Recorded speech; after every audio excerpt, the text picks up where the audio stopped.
have a meeting. City of Monticello come to order.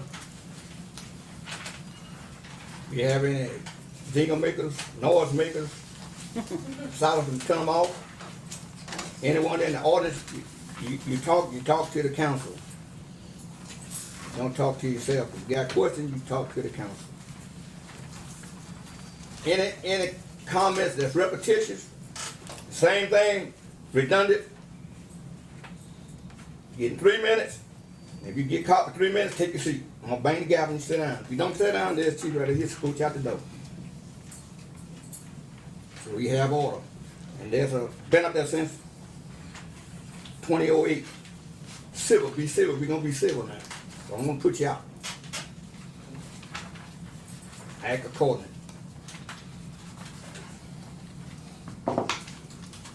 Next, item 2, invocation. Lord God, ruler of all the people of the earth, receive my prayer. I beseech thee for my city, my country, my state. I pray that thy power and mercy may rule those who guide and all of those who legislate, that all seek the good of all people and not of self. Let them govern in the fear of God and not the fear of man, or for personal advantage of their own.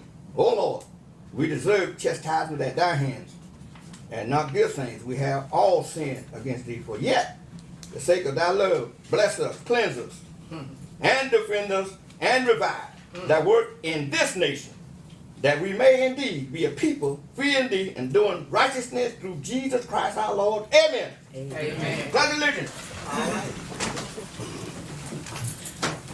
I pledge allegiance to the flag of the United States of America and to the republic for which it stands, one nation, under God, indivisible, with liberty and justice for all.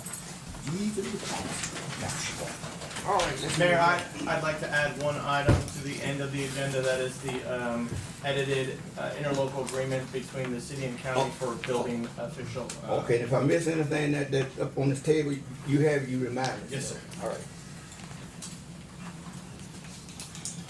Where's this presentation for James Moore coming to represent? Yes, sir. You on deck. Thank you. Thank you for doing that. I'm just going to turn off half the lights so we can see. Yeah. And while that's coming on, I'm Christy. I'm with James Moore. I'm super grateful for the opportunity to be here with you guys tonight and presenting the results of our audit from 2024, so September 30th, 24, which is a bit of, thank you.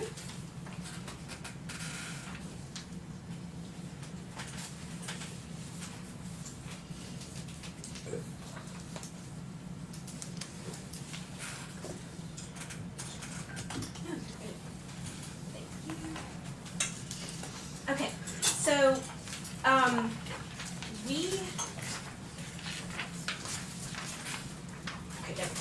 Alright, so the audit reports, you'll see everybody has a set of financial statements. Mr. Kurt has a digital copy if anyone needs one, but you all have a paper printout. And I'm just going to highlight the kind of the most significant things in there, and you're certainly welcome if you have questions later. Certainly reach out to us. We can answer any questions that you have. The first piece, our main audit report, we issued an unmodified opinion on the general fund, which is the main operations of the city. That is the highest level of assurance that we can give, so that is A+. You will see that we do have a modified opinion on the utility fund and the government-wide. And that is not due to anything related to operations. That is strictly to do with some financial reporting standards that came out recently, and we're talking with the city about if that's going to be resolved in the future, the OPEB liability post-employment benefits. So that's really just a reporting issue. That's not an operations thing. So when you see that, just know that's what that is. We do a single audit as part of our audit, and that is where we look at all the compliance related to the spending of any federal or state funding. So you all had a state single audit.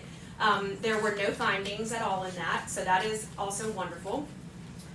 We had a few recommendations, the next line down on the internal control and compliance. We had a few recommendations that we're working through. You know, we kind of have a newer team looking at it this year on our end, and we have certainly some new team members on your end, and so we're kind of trying to, you know, come together and figure out the best way to move forward and making sure that, you know, what we're looking for is what you're looking for, and, you know, we're just on the same page. So we're required to make some of these recommendations when we have, you know, material adjustments to the statements to get from, you know, the trial balance from the, you know, all the way back to like QuickBooks. You know, if we have to make adjustments, we have to put a finding in there that says we made these adjustments just from audit standards. Pretty common, so nothing to be worried about there. It's, you know, we would certainly discuss if there was something of a bigger concern. Just know that that is a pretty common one, and I think we're working toward not having that in the future. So, again, you can read through any of those comments, and if you have questions, definitely just let me know after the fact. We can talk through any of it. We did have one recommendation on the Auditor General letter, which is that fourth bullet point. That is only because there was technically an over budget transfer from the general fund to the utility fund. So not anything out of compliance other than the total spent was just a little bit more than what was budgeted for. And it has to do with your internal transfers, not anything going outside of the entity. So we have to do that if there's any kind of over budget spending or transfers, you know, for any of the funds. That's what that is. And then the last bullet point is the independent accountant's examination report. We looked at compliance with investment statutes, and all was good there, no issues or recommendations, anything like that. And before I go on, this pretty much sums up the audit, and I'll touch on a few more things, but if you think of anything, definitely let me know if you have questions, because it gets to be very wordy, and I realize that. This is the general fund history of fund balance. So this is kind of the way that you think about it is, you know, equity is how I like to think of it, because it really is.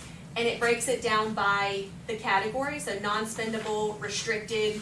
Restricted is just restricted from outside entities.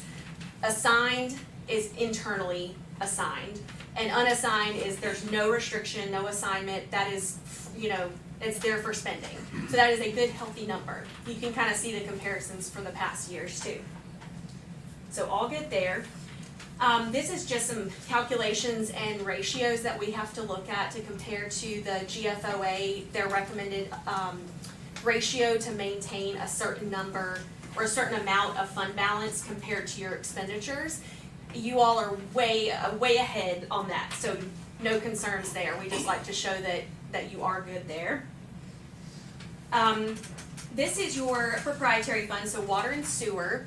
As you can see, it's consistently gone up and actually significantly more in the past year. So very healthy, strong numbers, no concerns there. There were some control, I think, recommendations that again goes back to the audit report and what some of our recommendations were, and one does have to do with the water and sewer fund, but again, we're working through that for 25.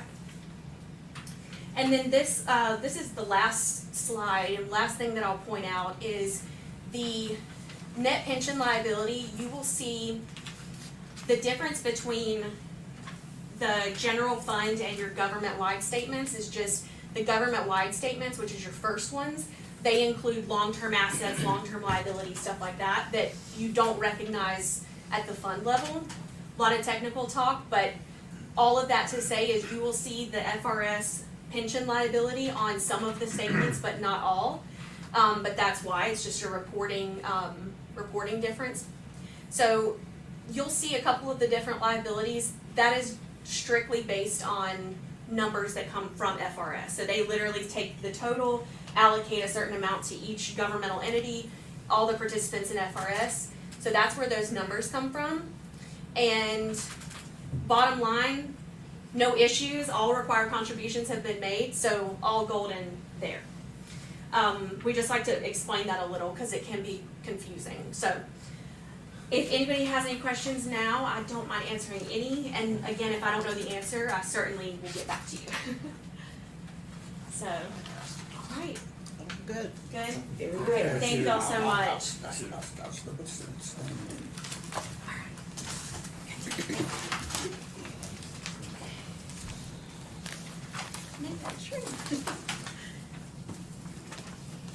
Okay, item 5. Once the manager square with us, there you go. Comment.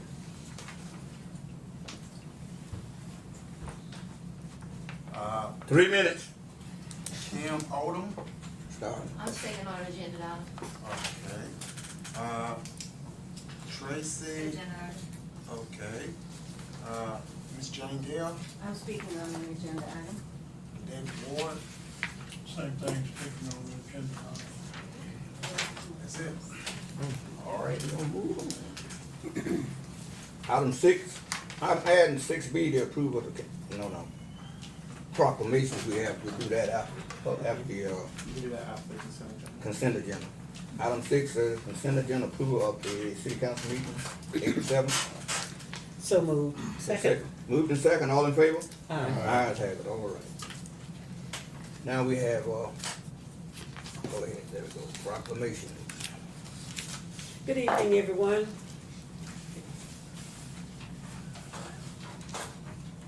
We have a few items here that we want to present. And first of all, we want to make sure everyone knows that we do these proclamations according to recommendations. Somebody might, have a function or something, and we try our best to accommodate them. Okay, first presentation coming up. And it reads, presentation proclamation, City of Monticello, proclamation honoring Chief Fred Mosley. You didn't know that, did you? We got to that time. Okay, whereas the City of Monticello proudly honors Chief Fred Mosley for his service of distinction and historic leadership. And whereas Chief Mosley made history as the first African-American chief of police in Monticello, breaking barriers and paving the way for future generations, and whereas he was elected chief of police in 2008 and has faithfully served 18 years with integrity, professionalism, and unwavering commitment to public safety. And whereas Chief Mosley has devoted a total of 34 years of service to various capacities within the City of Monticello, demonstrating a lifelong dedication to his community, and whereas his proven leadership, steady presence, commitment to excellence have earned the trust, respect, and admiration of the citizens he served. Now therefore we,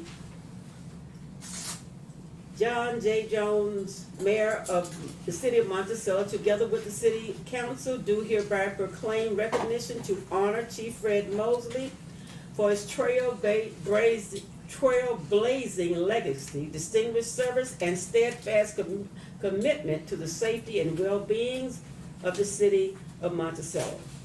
Be it further proclaimed that his 34 years of faithful service stand as a lasting testament to leadership, dedication, and the power of preservation, leaving a legacy that will inspire generations to come.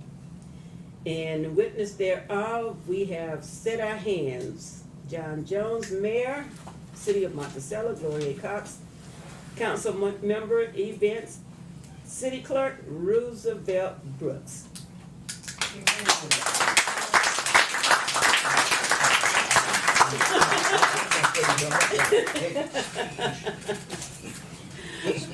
Okay. Now, this one, this is the first time that we recognize, this is for a resolution honoring the life and legacy of Thomas Buckingham Bird, Jr.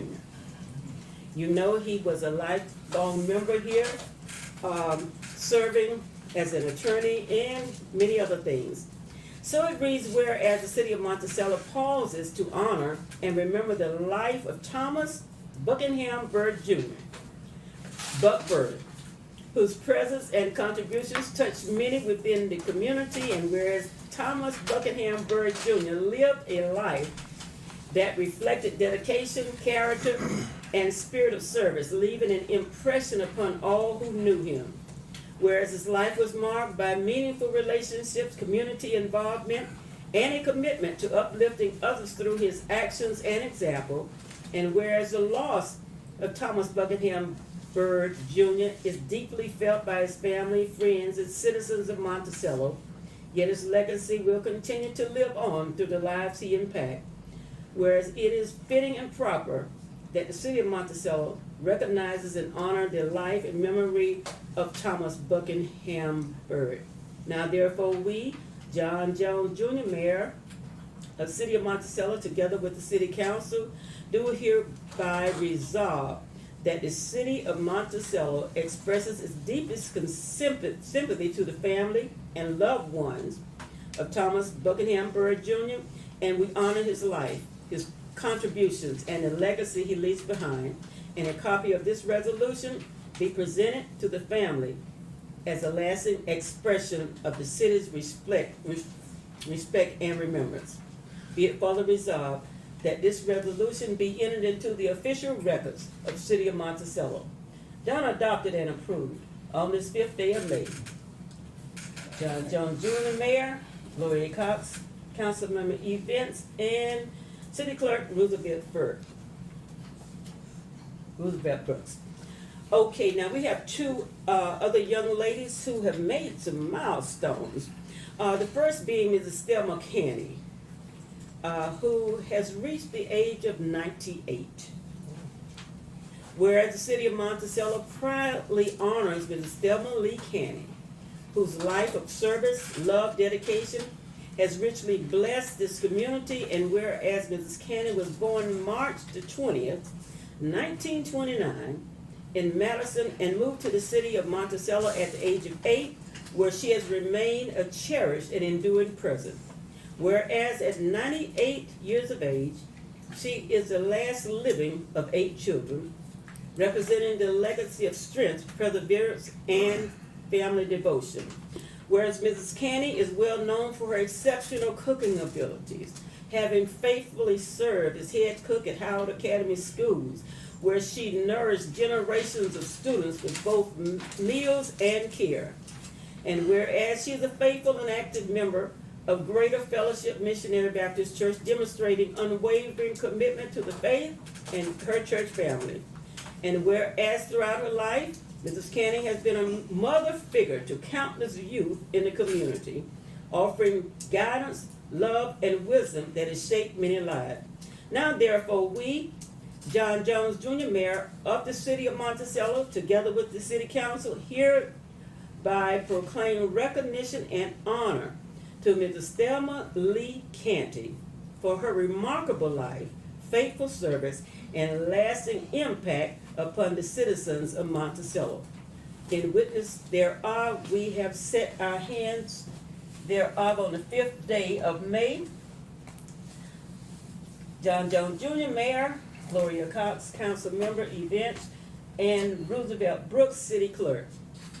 There is one other outstanding lady in the person of Mrs. Dorothy Plummer, where the city of Monticello proudly honors Mrs. Dorothy Plummer, a beloved citizen whose life reflects strength, wisdom, and faithful service. And whereas Mrs. Plummer was born March 22nd, 1929, and at the age of 97 stands as a living testament to resilience, grace, and enduring faith. And whereas the oldest of 11 children, she has exemplified leadership, care, and responsibility, serving as a guiding light within her family and beyond. Whereas she is widely known for her vast wisdom, including her knowledge of herbs and skill in canning, preserving traditions that have blessed and benefited her community for generations. Whereas Mrs. Plummer remains active in her church, St. Philip AME Church, demonstrating steadfast faith and dedication to spiritual growth and service.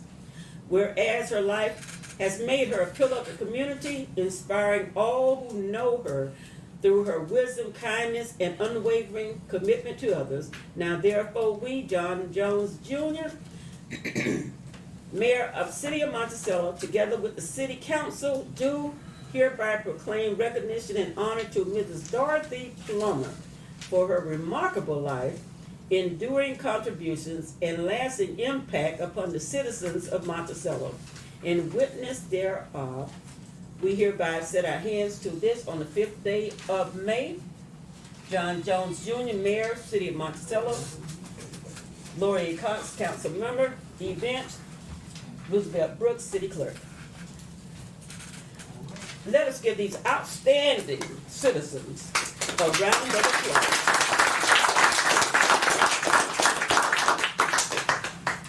Mr. Mayor, one correction though, Madam.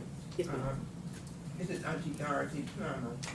Dorothy Hackhaver Plummer, but she's the second oldest of the Plummer siblings. Her oldest sister, Margie Plummer, passed away 3 years ago. Thank you. Okay, thank you. Her grandfather's niece. Manager, my eyes closed on big. This next item, 7, is that the public hearing council, action on these resolutions? The first one is the nuisance abatement, revisiting that. But after that, those are first readings for those ordinances, so Okay. not action. Oh, okay. Okay. Okay.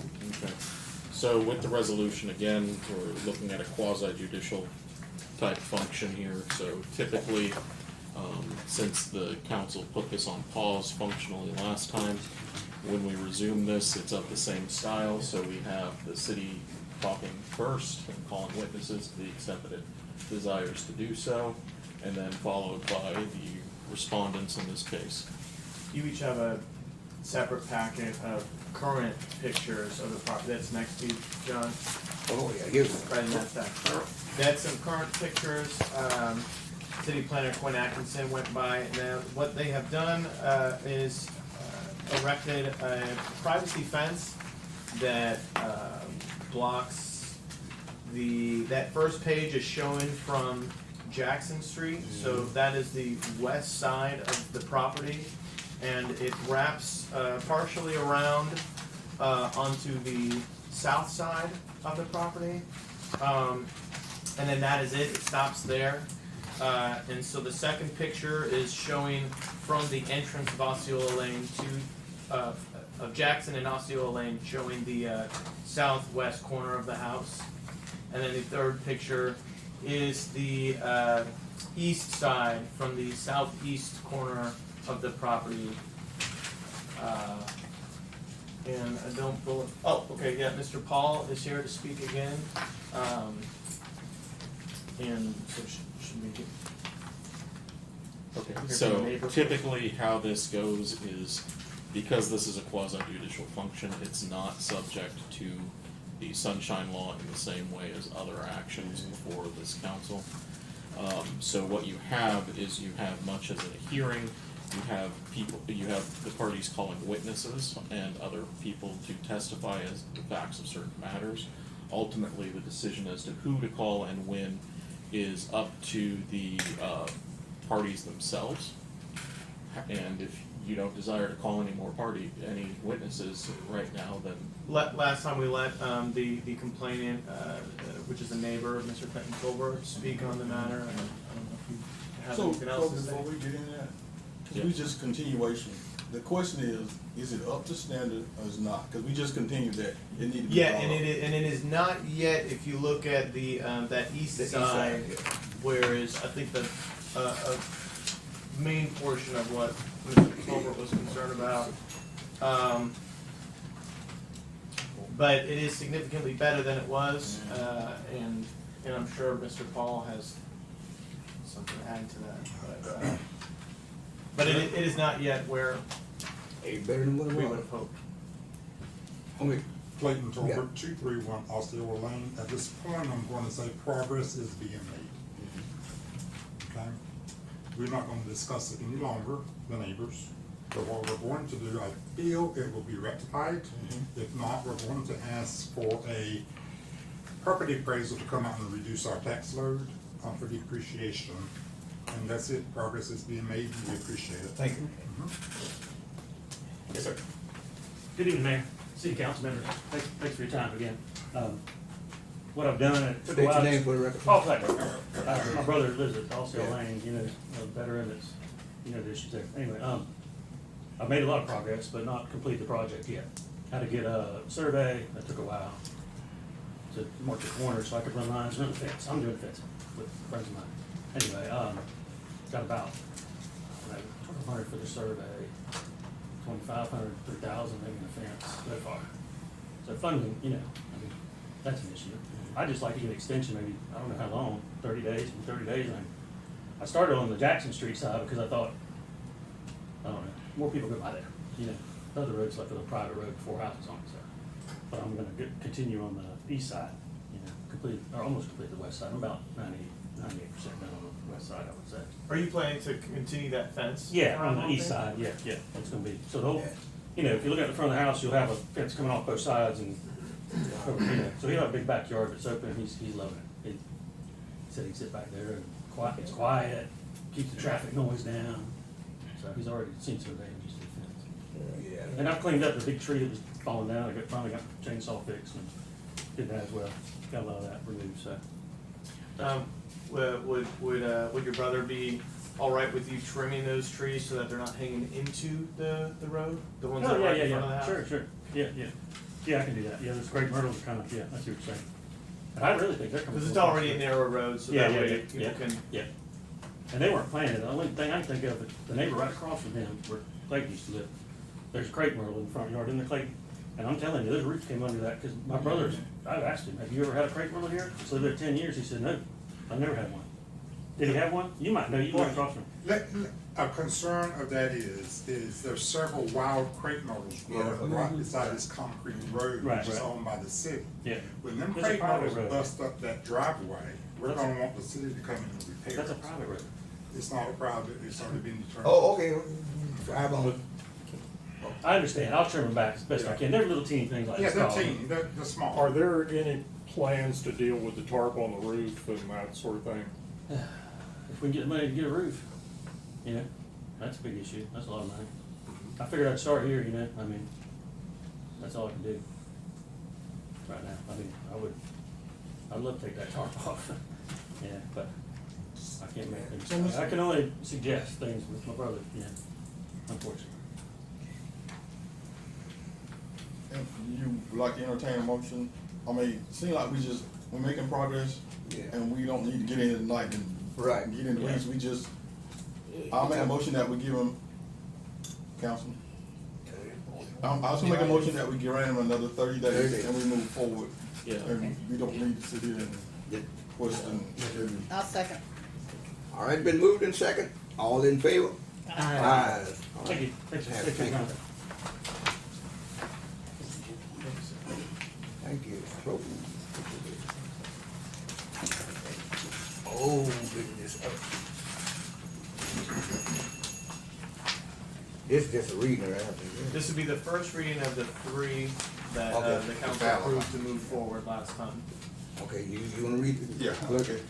Well, I'm not gonna read the. You don't have to, I mean, Okay. it's the most basic thing. Just to be clear. 2026.0. But hold on, just to be clear, Mr. Clerk, we only have to read the titles, we don't have to Yeah, read the yeah. entire Okay, okay. text. Ordinance number 2026-05, first reading. All right. But still the whole. Yeah, it's still the whole. Still that Yeah, paragraph. sorry. An ordinance of the city Just of might not the full Monticello, text. Jefferson County, Florida, calling and scheduling an election upon amendment to the charter of the city to remove language superseded by statute, providing for the manner in which such election shall be conducted, establish the form of the ballot for such election, providing for public notice of such election, providing for the availability of copies of the proposed amendments to the city charter, providing for an effective date. All right. Next. Okay. You get Order, done. okay. Order number 2026-06. First reading. Ordinance of the City of Monticello, Jefferson County, Florida, calling and scheduling an election upon amendment to the charter of the city to remove language referencing the defunct strong mayor form of governance, providing for the manner in which such election shall be conducted, establish the form of the ballot for such election, providing for public notice of such election, providing for the availability of copies of the proposed amendments to the city charter, providing an effective date. Okay? Orders number 2026-07, first reading.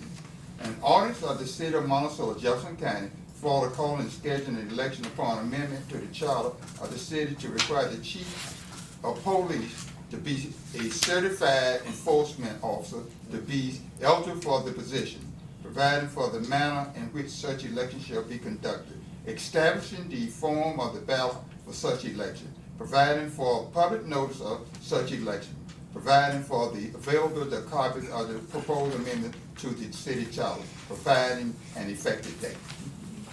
All right, thank you. Item 8, new business. What you got to Yeah, I'm just gonna state that on the first one, the Hagan Funeral Home, Yes. that I would turn in form for a conflict of interest. Can you hear you? For the record, I couldn't hear you. New business, Hagan Funeral Home application pertaining to parking spaces. I'm turning in form 8B, memorandum of voting conflict for the city, county, municipalities, and local public officers. And what is your conflict? My conflict is that I am associated with Hagan Funeral Home. Oh, sorry. And so, again, I don't necessarily have to answer your question. You don't? No. You don't? So you're not answering that question? This has been addressed in. Okay. You got the floor. Councilman had the floor, now you got it, so Okay. direct to the chair. Okay. Chair, give you the floor, you got the floor, otherwise. Clayton Colbert, 231 Osceola Lane. I'm here tonight again as a non-compensated concerned taxpayer for two reasons. The first one is dealing with the Hagan Funeral Service issue. Forgive me tonight, I am experiencing a non-contagious health issue, and sometimes I have to pause, and sometimes I have muscle spasms, so bear with me. Again,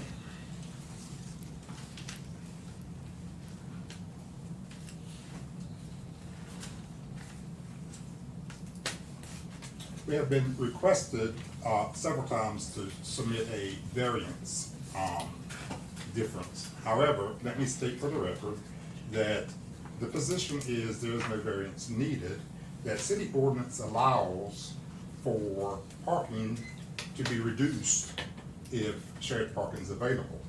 That parking ordinance also says shall be reduced. That's an action word. The presentation was pretty long-winded. Unfortunately, it's in another vehicle, so I'm going to go off my memory. It was very long-winded with the local planning agency for a reason. There's been a lot of myth associated with this approval in the past. I believe you have the complete packet of maps and so forth. We want you to forget about anything you've heard in the past about conservation land, about anything of that nature. We're not here for that tonight. First of all, there's a map in your packet, and I'll show the audience this map in your packet. This particular lot that's been identified as B2, business 2, and residential 1, two separate lots. These two lots were merged into one lot. Our argument is now a complete commercial lot. Once that boundary was removed and these two lots were merged into one. We were able to identify it happened after 1934. After 4 hours of meeting with the property appraiser's office, as well as the deputy clerk's office with the Jefferson County, it's been determined that this property has not been deemed by easement, by conversation, by recording as anything to do with conservation. However, that is the number one issue associated with this property. With that said, we do see where there may be drainage on that back portion. The Hagan Funeral Service has no plans based on that to do any construction on that property. So as I looked at the ordinance, I discovered that Monticello has the highest, if not the highest, parking requirement for a funeral home. This is a funeral service, and I will define the difference shortly. There is, based on square footage or a minimum. Our minimum of 25 is the highest, or one of the highest in the state of Florida. During the local planning agency city attorney hearing, also agreed with that statement that I made. We are very restrictive for that. Then I brought to the attention, the ordinance also says that with the funeral homes and mortuaries, that it can be based on portions thereof. We did a study across the state of Florida, selecting counties to include Jacksonville. We have not found anyone that has based their required parking on the total square footage. Because you have embalming rooms, you have offices, you have other areas that the clients are not going into. What they base it on is the service area. In this particular building, which has been approved for aesthetics, because it blends in with the other commercial buildings that were former homes, so they all blend together. What it is, it's based on service area, it's where the family comes and meets. In this particular case, she has an approximate 700 square foot service area. So when you look at Monticello's ordinance, and that's contained in your packet, that requires her to have 3 parking places. And she does. We did a new site plan, she has 2 parking places and a handicap, that's 3. That's why we say she doesn't need a variance. However, we completed one because a member of your local planning agency is totally confused. And we're going to address that on a subsequent date. Okay, with that said, even if the city don't want to factor that in, even though your ordinance says you can consider a portion thereof, the state considers the surface area, therefore 3 are required, that's on the commercial site plan. Not touching the back lot yet, okay? Ordinance also says if shared parking is available, it shall be reduced, comma, as deemed by the city. So we requested a determination, who's the city? City council, local planning agency. For the record, the local planning agency, I don't know if I said it, did recommend approval for this to go forward. With the shared parking, and shared parking is specifically for non-street parking, okay? Non-street parking is available. We have, as I talked about, the 700 first. We talked about the 700 first. The second one, if you say, okay, off-street parking. We have 58 off-street parking available to this lot, okay? And if you minus the 25 requirement, which you shall do, there's a deficit of 33 parking places that still remain available. Now let me talk about this off-street parking a second. For instance, Bob and Jeff's grocery store, if they say, okay, we'll share our parking lot with Hagan Funeral Service, the city can come in, it's a private parking lot, and say, no, because you're a grocery store, you have a small parking lot, you need every one of your parking places available for your customers. Understood. Franklin Institute North could offer, they have 12, you could say 6, we'll divide it. The 3 real estate offices where I'm going to take an educated guess was required to put in parking lots, which they weren't required to do that either, but they did. Can't help if their representative didn't tell them they didn't have to do that. Okay, moving forward, a block and a half, and you have a map. Bear with me, I'm having a little bit of a difficulty. This is the map you have. This is non-street parking. Non-street parking, a block and a half from Hagan Funeral Service lot. In addition to that,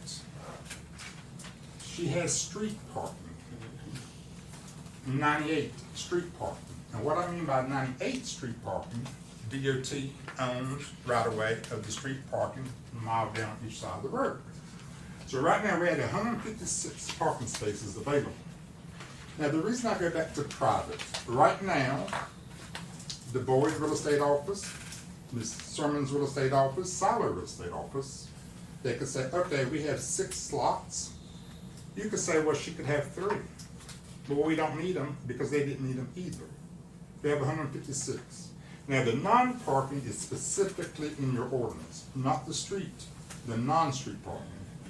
Now where it says you shall reduce this, comma, as deemed by the city, the one parking lots you have no control over is government owned, because the 58 parking places is owned by the county, not the city.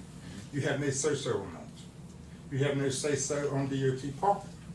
As discussed in the LPA, the city sent over an email to DOT asking them, do they object? After I had said you cannot discriminate against this business. Every business has equal right to these parking places. In your packet, you have an email that Jeff from Florida Department of Transportation and Quincy sent me, that he had sent to, I believe, city manager, saying, we have no objection. We can't, they can use it, blah, blah, blah. So right now, let me recap. Out of 58, the requirement, technically she needs 3, which she has. But if we're gonna push the envelope, 58's available, county owned, 33 in deficit, then we have another 98. I don't know.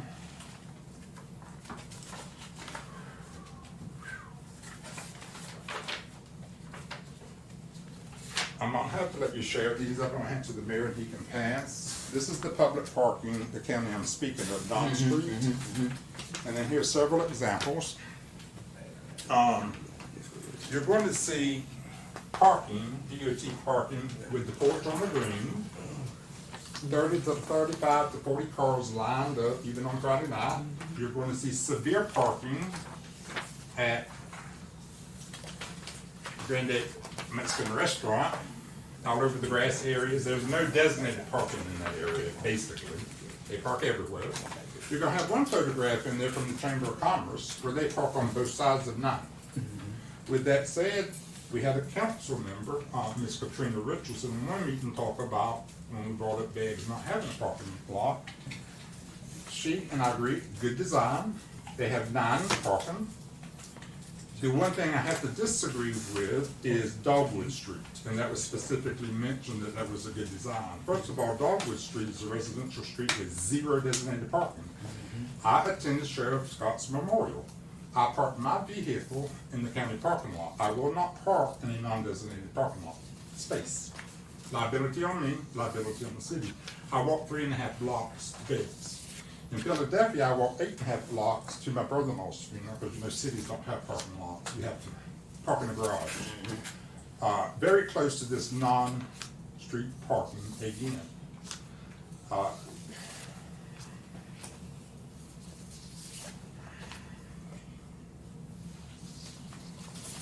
Going back, and I'll show you, you have this in your packet. That is the 98 parking spaces that go all the way down 19. So with a 156 parking spaces available, this has to do with parking. If the true reason for this business to be disapproved is for conservation, it's a moot issue. She has no intention at this point in time to do anything with half of that commercial lot that was merged into one lot.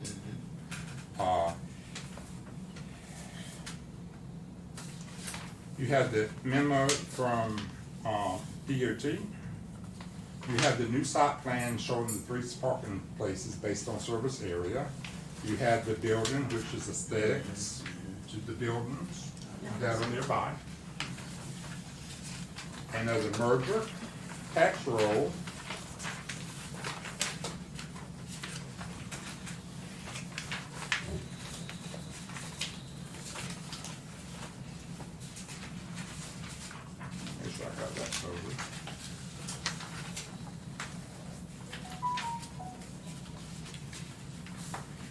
And I think, again, we've addressed the conservation side, nothing's recorded.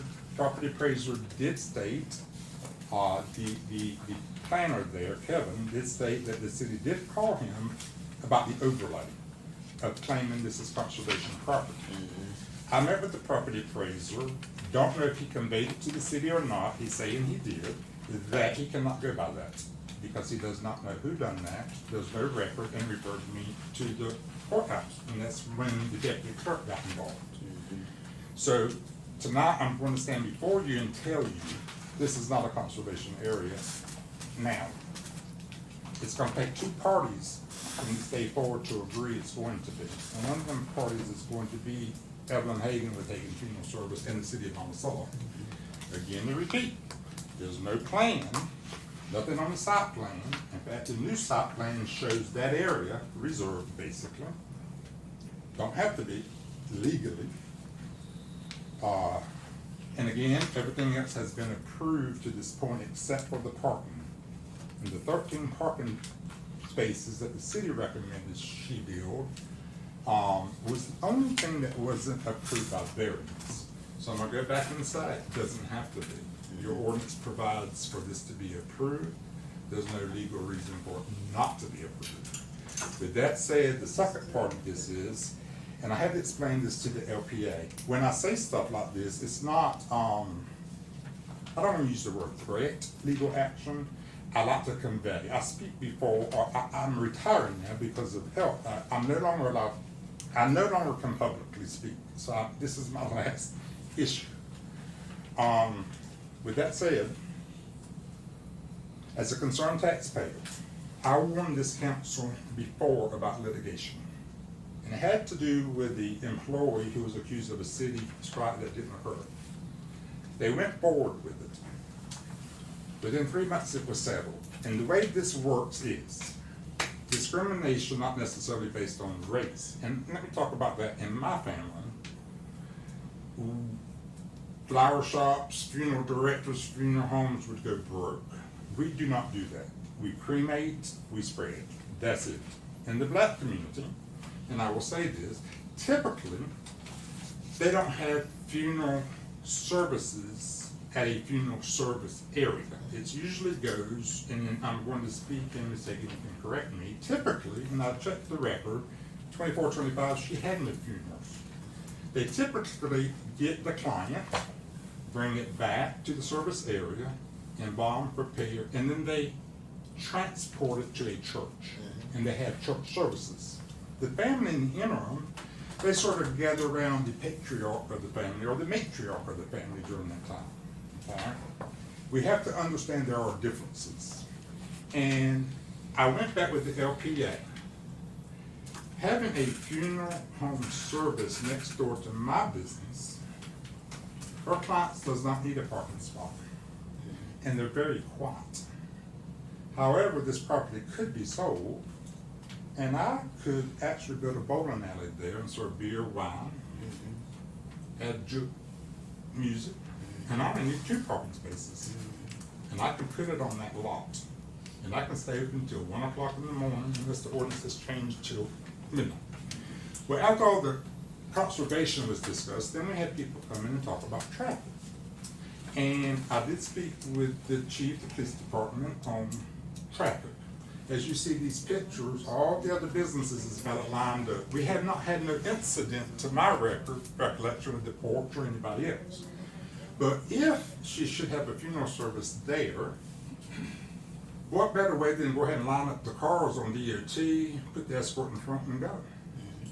We have not had no incident involving Beck's Funeral Home, to my knowledge, who quite frequently uses Dogwood Street when they shouldn't. But it's not their fault, it's the congregation that goes there. So again, I go back to say, as a concerned taxpayer, I'm not saying upon disapproval if this is going to litigation, but should it do it, it's a civil rights complaint against the business. Therefore, the attorney will work on contingency, which means the client doesn't pay until it's settled, and they get a settlement. Unfortunately, me and everyone in this room has to start paying right away. The city attorney's firm. $500 to $1,000 an hour maybe, we have to start paying right away. That's why the city has to settle within 3 months. Wasted taxpayer money. With that said, I'm going to end right now because we've cut this presentation pretty short. We are on record. We have it filmed if anyone's interested at the actual Monticello Planning Agency hour-and-a-half presentation where we went through line by line. With that said, again, I'm going to ask Mayor Jones for a roll call vote tonight. I'm going to ask that Councilmember Brian Bachman recuse himself. He is the ex officio on the Monticello Planning Agency Committee. One would argue quasi-judicial or not. Your committee recommends other than approves, so it's not quasi-judicial. I'm going to ask for this recusal because he did interject on 2 statements during that meeting, plus I requested during that meeting to let me know from the members any public contact you had. Who have you discussed this with? Of course, city attorney did his job and told the LPA they did not have to answer that question. That I could do a public records request. I did in January. I asked for each of your phone records.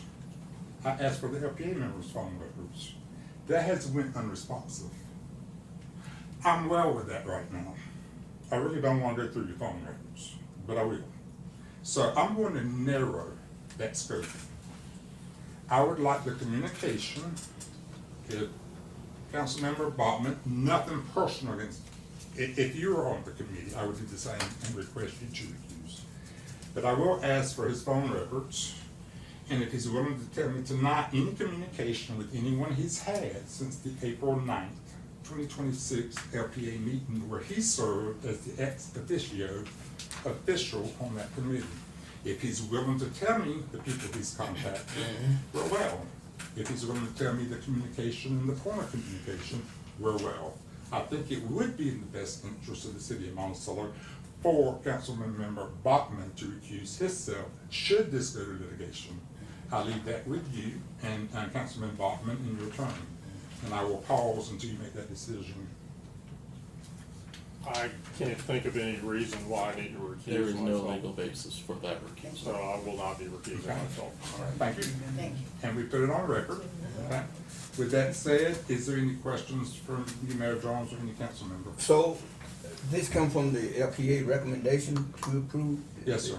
Todd McGee Yeah. was roll call vote, yes, and basically explained that the committee had been told so much that was basically non-factual, that he rescinded any vote he ever had, and he recommended approval.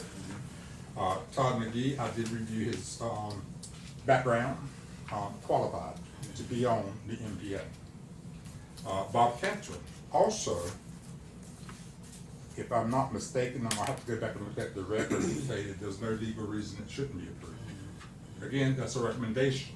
If your committee, planning agency, were like half the counties, or half the municipalities, I should say, we would have been in a quasi-judicial hearing, and I put that on record.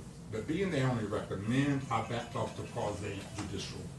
So Bob Cantor and Todd McGee did recommend approval, and pretty long-winded with the explanation why. The only one who did not was Chair Tammy Lester. I have reviewed her resume. I would question that on why she's on this committee. Now, with that said, I asked during the roll call to also, should you deny this, I would like to hear your reason on why you're denying it on record. I'm going to ask the same of each council member tonight. Should you deny this, I would like you to state on record why. At first, she refused. And I said, as a joint colleague, that's music to our ears. Then we can go and write and post and put in the newspaper anything we want to say. It's in the best interest to state why you're doing it. Well, she came back and stated that that parking lot is in B1. I said, again, you cannot discriminate on a public parking space. Okay? B1. That's not an excuse, that's not a reason whatever. But again, and I'm really having difficulty right now, and I apologize, Mayor Jones, and to the council members, and I apologize to the audience. My behavior normally, I don't like being in public for the last 8 months. But with that said, I'm willing to take any question from a council member, and if the mayor would allow, I'll take any question from our audience and our citizens tonight. You? Yes, you can. You have any questions? Do we have to vote for this right now after, if any audience has any questions, because I think some. Yes. Yes, Mayor Jones, so, a couple of things. Normally, how this is gonna go is at this point, we would open the floor for, public comment on this. And as we've heard from the petitioner's representative, and then to the extent that the council wants to, that you all can discuss this further. You can ask me any questions that you might have, and then it would proceed to the vote. And again, I'm non-compensated concerned taxpayer, my only role. For just some clarifying stuff, so, what the most recent request was for a variance on parking to reduce to the 3 spaces that they have been able to provide in their plans, which I believe 2 of the spaces are to be used for the purses. We're not gonna under make a no cover- comment on that. Under a There cover. are 2 covered parking spaces. There are 2 covered parking spaces and there's 1 handicap space. Currently, there's A a total of 3. few hearses and limos at the business. I don't know if the other vehicles will be We're not going to answer used that, for and the they can business. stay at the other business for the record, should they. So I would That's what I'm say saying. my concerns are to make sure nothing's parked in the public constantly. Can I back up, I'm sorry, For the- not to be parked in the public. I just wanna add a couple notes. So the, as far as the conservation, that is a future land use map designation that has been there since we adopted our current future land use map in the 90s. And then the section about the shared parking, just for clarification, is contained within joint and cross access, in the code, so just for awareness. Which that refers to when somebody has a driveway that enters into both, or just like we have at several properties where 2 parking lots are next to each other and they're forced to have a cross access, such as Johnston's Meat Market and the school board, they have that cross access there. So this section, that's where that shared parking portion is contained. Okay, let me clarify that. He is saying that's where it's contained. That's not how the ordinance is written. That's bottom line. It may be contained in a section, but it's not written that way for that section. It's very clear. Give me one moment. While I'm pulling that, I also want to address the conservation overlay map. Again, we keep going back to that. Mr. There's no Mayor, issue. that, the variance in front of us does not have to do with that. Yeah, this is strictly about parking. Strictly about parking. All right, so we're gonna open it up to the public. Dr. Ross? Good evening, everyone. Hello, everyone. Dr. Vivian Home, Dorothy here. I'm here to support of the Hagan Funeral Home album, the initiative that I think it'd be good for our city. We bring diversity to the city, and it also brings a sense of futuristic into the future for the next generation. To demonstrate that we do support free enterprise, businesses and so forth, and coming out of family with I'm gonna have to leave, coming out of a family that where we have another funeral home here that I'm having with, so we want to support and demonstrate that we do believe in advancement, engagement, community service, and support of Hagan Funeral Home. Request to be a part of this environment. Thank you so much. Thank you for that. So just one comment or question back here is that I'm very thorough, but usually I hear LPA comments come from like the city manager But has the LPA actually communicated this? I'm not gonna deny the recording of the summary. It's in the minutes. Okay, so, It's just the council has the minutes from Okay. the meeting. yeah, I just didn't get that from here. I'm good. Yeah. Yeah, it was a 3-2 vote with 3 members present. Okay. 2-to-1 vote up. 2-to-1. Sorry, 2-1 vote with 3 voting members present. Sorry. Okay. Anyone else? Public comment, are we commenting on the, are you calling for us to shut it down?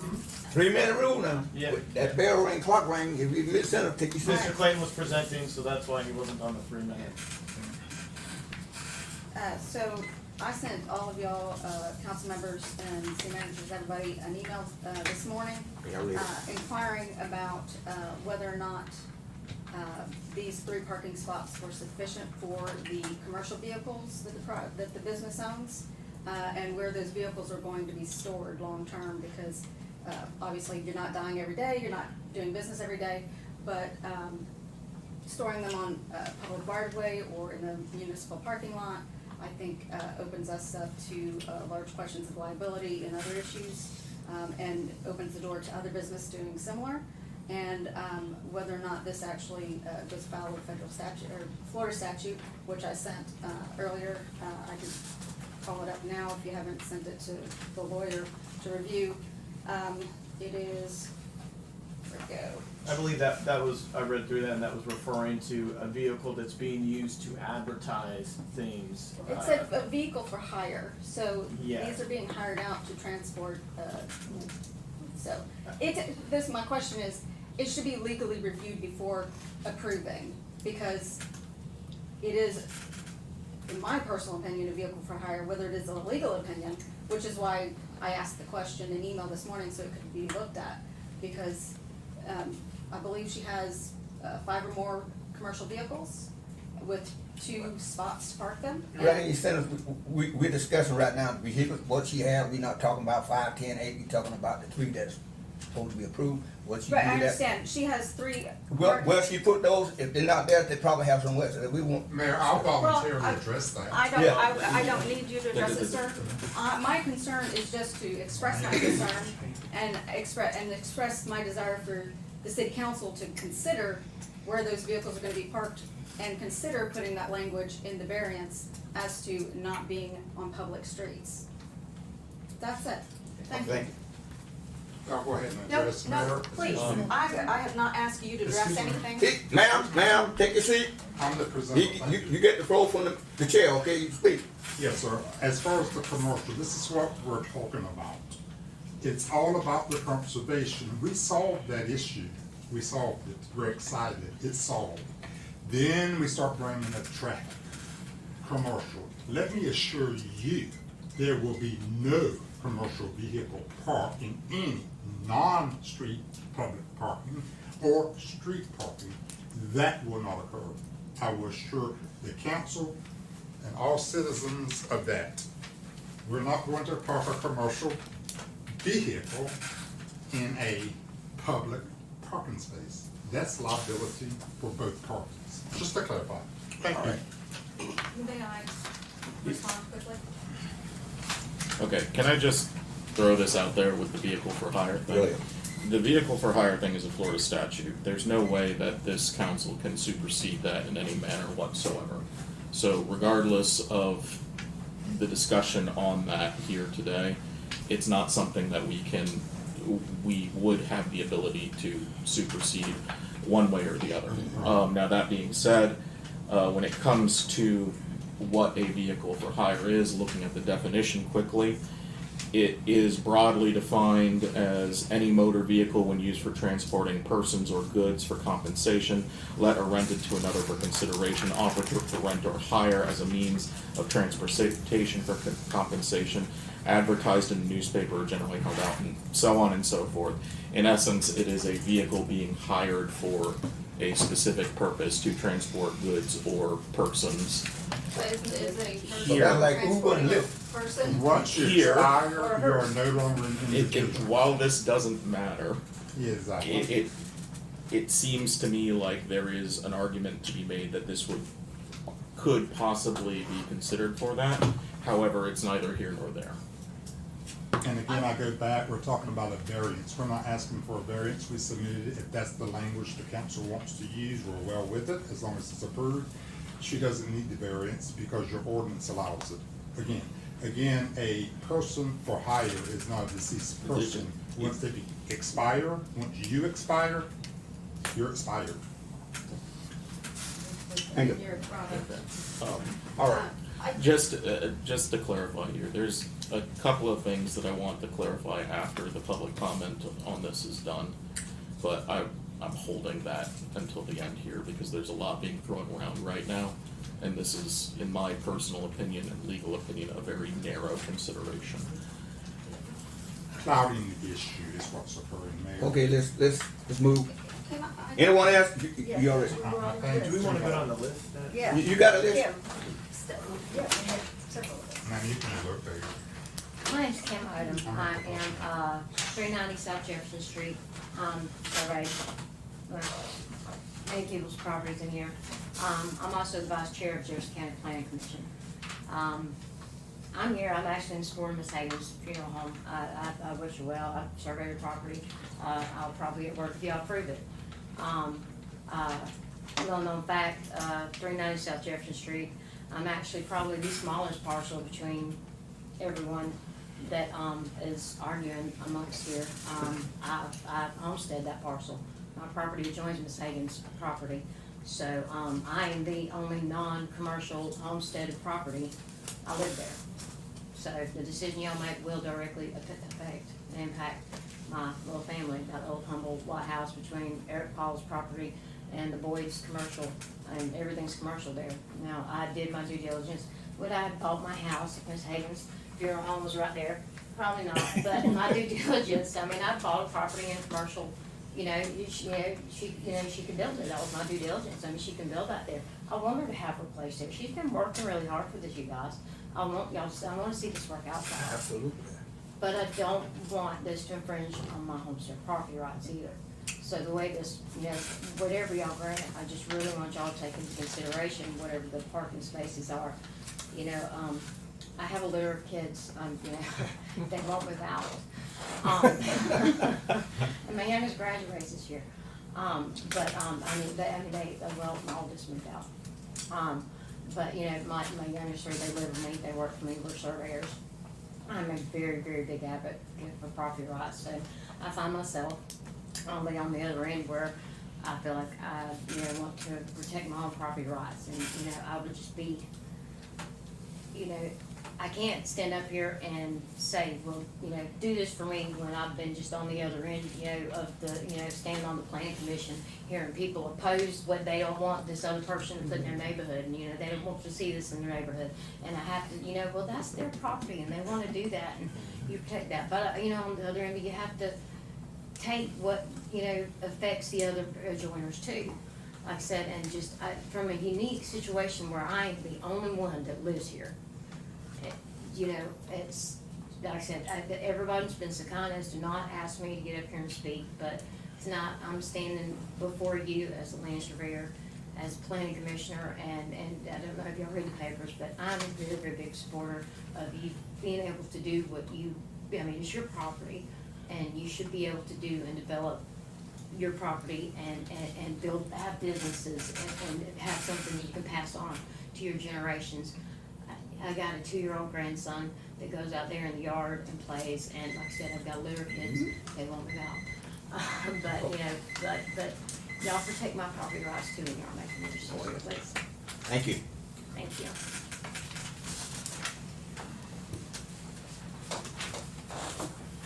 I'm Jane Gale Boyd. I live at 735 West Washington Street, but we own the building to the immediate south of Miss Hagan's property. It sounds like you're not considering a variance permit tonight. Am I hearing that? No, this is a variance. Okay. Yeah. All right. Well, I do have a question for Mr. Mitchell Herring, our attorney. I understand that there has to be a hardship for a variance to be considered. Can you tell me what the hardship is in this case? Well, that isn't precisely true, and that's part of what I was going to address here. Okay. So section 54-522, correct, Mr. Tolbert correctly stated that in section 3 of that, it said shared parking areas shall be allowed to reduce required parking spaces as determined by the city. Now, there is very limited mechanisms under our code by which to do that. I hope that's not cutting me off. Oh, no, no, Okay, that's ask a question. not- Okay. I was gonna say, that's a fast 3 minutes. Now, there's very limited mechanisms, as I said, to permit that to happen, but there needs to be a mechanism that gives weight to that final 5 words as determined by the city. And the mechanism that seems most appropriate in this situation is by variance. Specifically because it says shared parking spaces shall be allowed to reduce required parking spaces as determined by the city.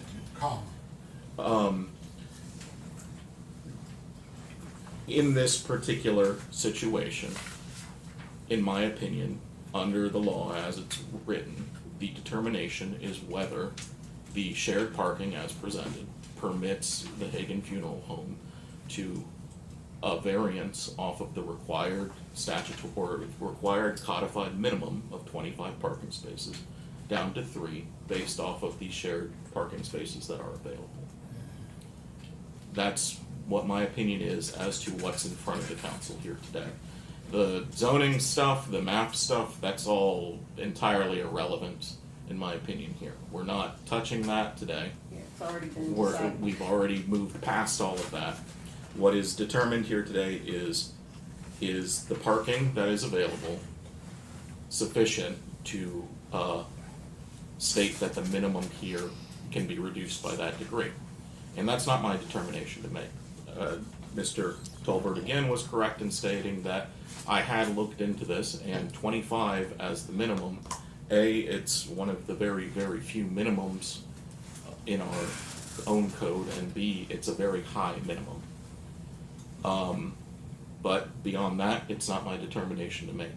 I didn't see any legal precedents for things one way or another in this regard, and the language of the code is open enough to interpretation that it could be that. Now, that being said, the as determined by the city needs to be given weight, and the city needs to determine that. In this particular instance, there's 4 voting members of the city who can determine that today. Thank you, Mr. Mayor. He gave a long explanation to a simple question. Can my 3 minutes start over? I'll give you back the 2. Yeah, My one sentence, one. Yeah, you use 1, so I'm giving you 2 more. Anyway, well, one of the concerns I have is one of the businesses there, that is public parking. And when I talked to Lynette Sermon at All Realty, I talked to Caleb at Silo, we all have the same concern that parking places right in front of our businesses, we would prefer not to have somebody else's commercial vehicles in those public spaces. Obviously, that would be a problem for our businesses too, because you're actually having advertising for somebody else in front of your business. And so, if you all go forward with approving this, I would like to ask that you consider some language that would go with that permit with conditions. Since there's public parking in front of our businesses, it's vital to remain public for the public to be able to park there. In fact, the place that's in front of me is the easiest for somebody with disabilities to get out, come up our ramp, is that parking place. We did, our size of our lot is 2.36 acres. Our building is 2199 square feet, and we voluntarily put in 9 parking spaces. The language I'd like you to consider is the permit shall exclude from the variance the right to park vehicles owned by the business or business owners of the business in shared public parking places. That would be for us and anybody else, so that those are public places and not used to park commercial vehicles. Because that, Mr. Tolbert already said they don't plan to park the commercial places there, and we're just asking that you codify that in your discussion tonight. I'll hand out the language. Here, Ms. Hagan, we'll give one to you first. Here we go. Just saying that if that's not the intent, which has been stated here publicly, then would you please put that in as a condition of the variance, okay? It's been stated, so I'm just asking for that consideration. Because it does affect all of us on that block that have businesses, even across the street. I'm not gonna You don't say need it, that. okay. And I have 20-plus copies, so anybody in the audience that wants one, I have adequate for everybody. Anybody else want one? Okay, I'll just put it over here. Have you completed this board? Before you speak, Mr. Tobin, Yes, sir, you What? want to ask me a question? yeah, what are we talking about parking on the, Well, I'm talking about the, I don't think hers is not gonna be parked out in front. that, they said they didn't have that intention. I said, that's great. Would you just then put it in the variance that there, since that's not their intention, and I appreciate it, and I've also complimented her on the conservation. We just asked that that be part of the permission for this variance, that they would not be putting commercial vehicles in front of the other businesses and the residents. Okay, commercial, what are we talking about? Hearses? Yeah, and the What and are the hers town gonna be cars. parked out on the, Well, she did, from what. they're not, only time they gonna, hers gonna come out when they bring it from there and get ready to take it to the church. That's why I'm asking for the Yeah, clarification. that's it. Okay, but that's why I'm asking for the clarification. From what I'm understanding is the extra parking is for people that wanna park, they're gonna view for the public, That's okay. not for her hearses. If you read the Not for way, hers. Mr. Mayor, if you read the way I wrote it, that's what it Well, says, that's- that be kept public and that. Well, it it's gonna be considered- public, they stay right there where it is. Her hers will be parked where, And that if it's limited for the commercial two, that's what it be. vehicles not be When she in put the other, I don't know, but anything gonna be parked on those, gonna be somebody coming to the funeral home for a view, and they're not gonna be there all night. Okay, Cause she's well, not gonna be open all night. That's what we were asking. And she probably don't get a funeral probably every 6 months, if that much. Probably ain't had two the whole year, But if you'll. but we got it. Okay, remember what I said, I We got it. appreciated what was stated, I was We just got it. asking for clarification. Well, that's for- it. With the variance, thank you. Mayor Jones, let me set one more time about commercial. As I understand from Ms. Boyd and evidently two people who aren't here, including Lynette Sermons and Siler, I don't know who owns that business. As I understand that your only concern would be that. My only concern is that the commercial business vehicles be parked in the public places. Okay, with That's that it. said, again, I say we don't need a variance, however, I will accept the council if you wanna do it by variance.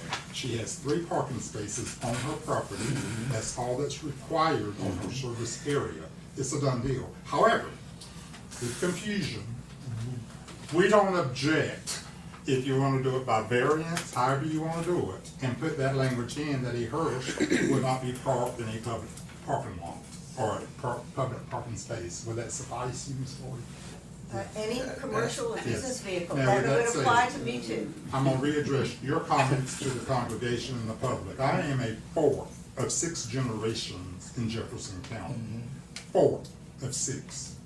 My grandchildren are 8th generation. Right. I know the boys very well. So Okay? what? Okay.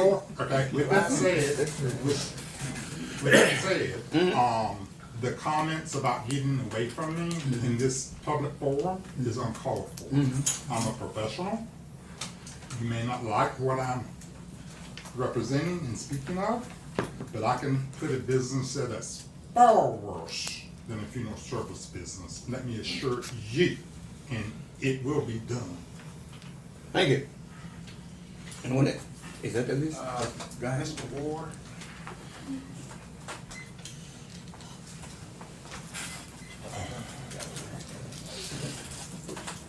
Thank you, Mr. Mayor. David Ward, city resident, 1325 Lake Drive, or Lakeview Drive, depending on which end of the street you want to look at the sign. But I'm here to, as a longtime resident, I think, look around, I think Betty Connor may has lived here longer than me. What you mean, in Monticello? In Monticello? Well, I've been here since 58, and right now I'm 73, so. Well, I've been here for a while. I've been here since 55. Well, my family came from Northern transfer here, so it don't matter. We drive on, get to your point. My family got run out of Georgia, so we had to come down. Let's go, drive on. But That's there irrelevant. two, I just want to let you know, I'm kind of used to this sort of discussion. I spent 9 years on the Jefferson County Planning Commission. I've been deposed a few times, and come through it. But there are a couple of issues I can think about. One is the traffic, And one area that our lovely courthouse has a problem with sometimes is the south side. As people and large trucks are coming up. Just in this area, you're running into a congestion where people are running into from 2 lanes into 1 lane. And right there, I know if you're stopping in front of one of those offices, you better watch how you open your door, you'll get it taken off. But that's a consideration, because I think that is one side of the area of the courthouse that does have problems sometimes handling. Somebody ran up into it the other day from the south The side. second thing I'm thinking about is the backside of this property, which does have a drainage issue. People don't realize there's a reason Monticello is where it is. And the reason is, this was a Indian village, and right at the corner of Palmer Mill and Joaquina Street, there was an open spring. And that's where they got their water. When people moved here, got the Indians out, that's where they got their water. And that drainage area that runs from there, crosses in front of where Chicken Delight was, that's a natural drainage area, and it's always gonna be a natural drainage area. Any construction, any addition to parking in the back is gonna be a problem for whoever owns that. And if they build it up, you're pushing the water to the other side. So those are considerations. I think in order to deal with a variance, you need a compelling reason to give that variance. I've just pointed out 2 compelling reasons to me to not give that variance. Okay, Thank Mr. you. Ward, thank you.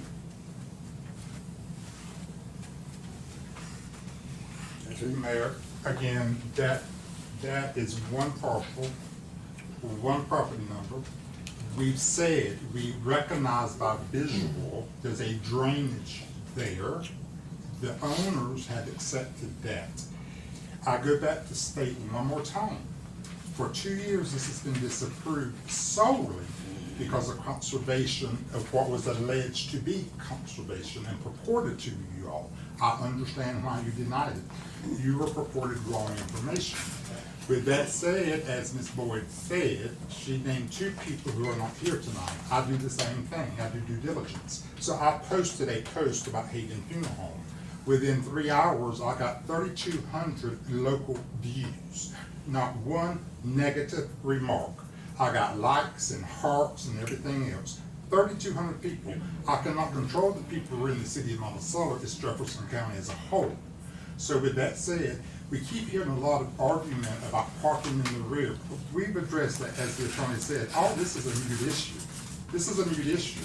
We need to follow the ordinance. If you don't want to follow the ordinance, grant the variance, and it was submitted, was it not, as a hardship variance because of that conflict. And then I was also told Florida does not recognize hardship.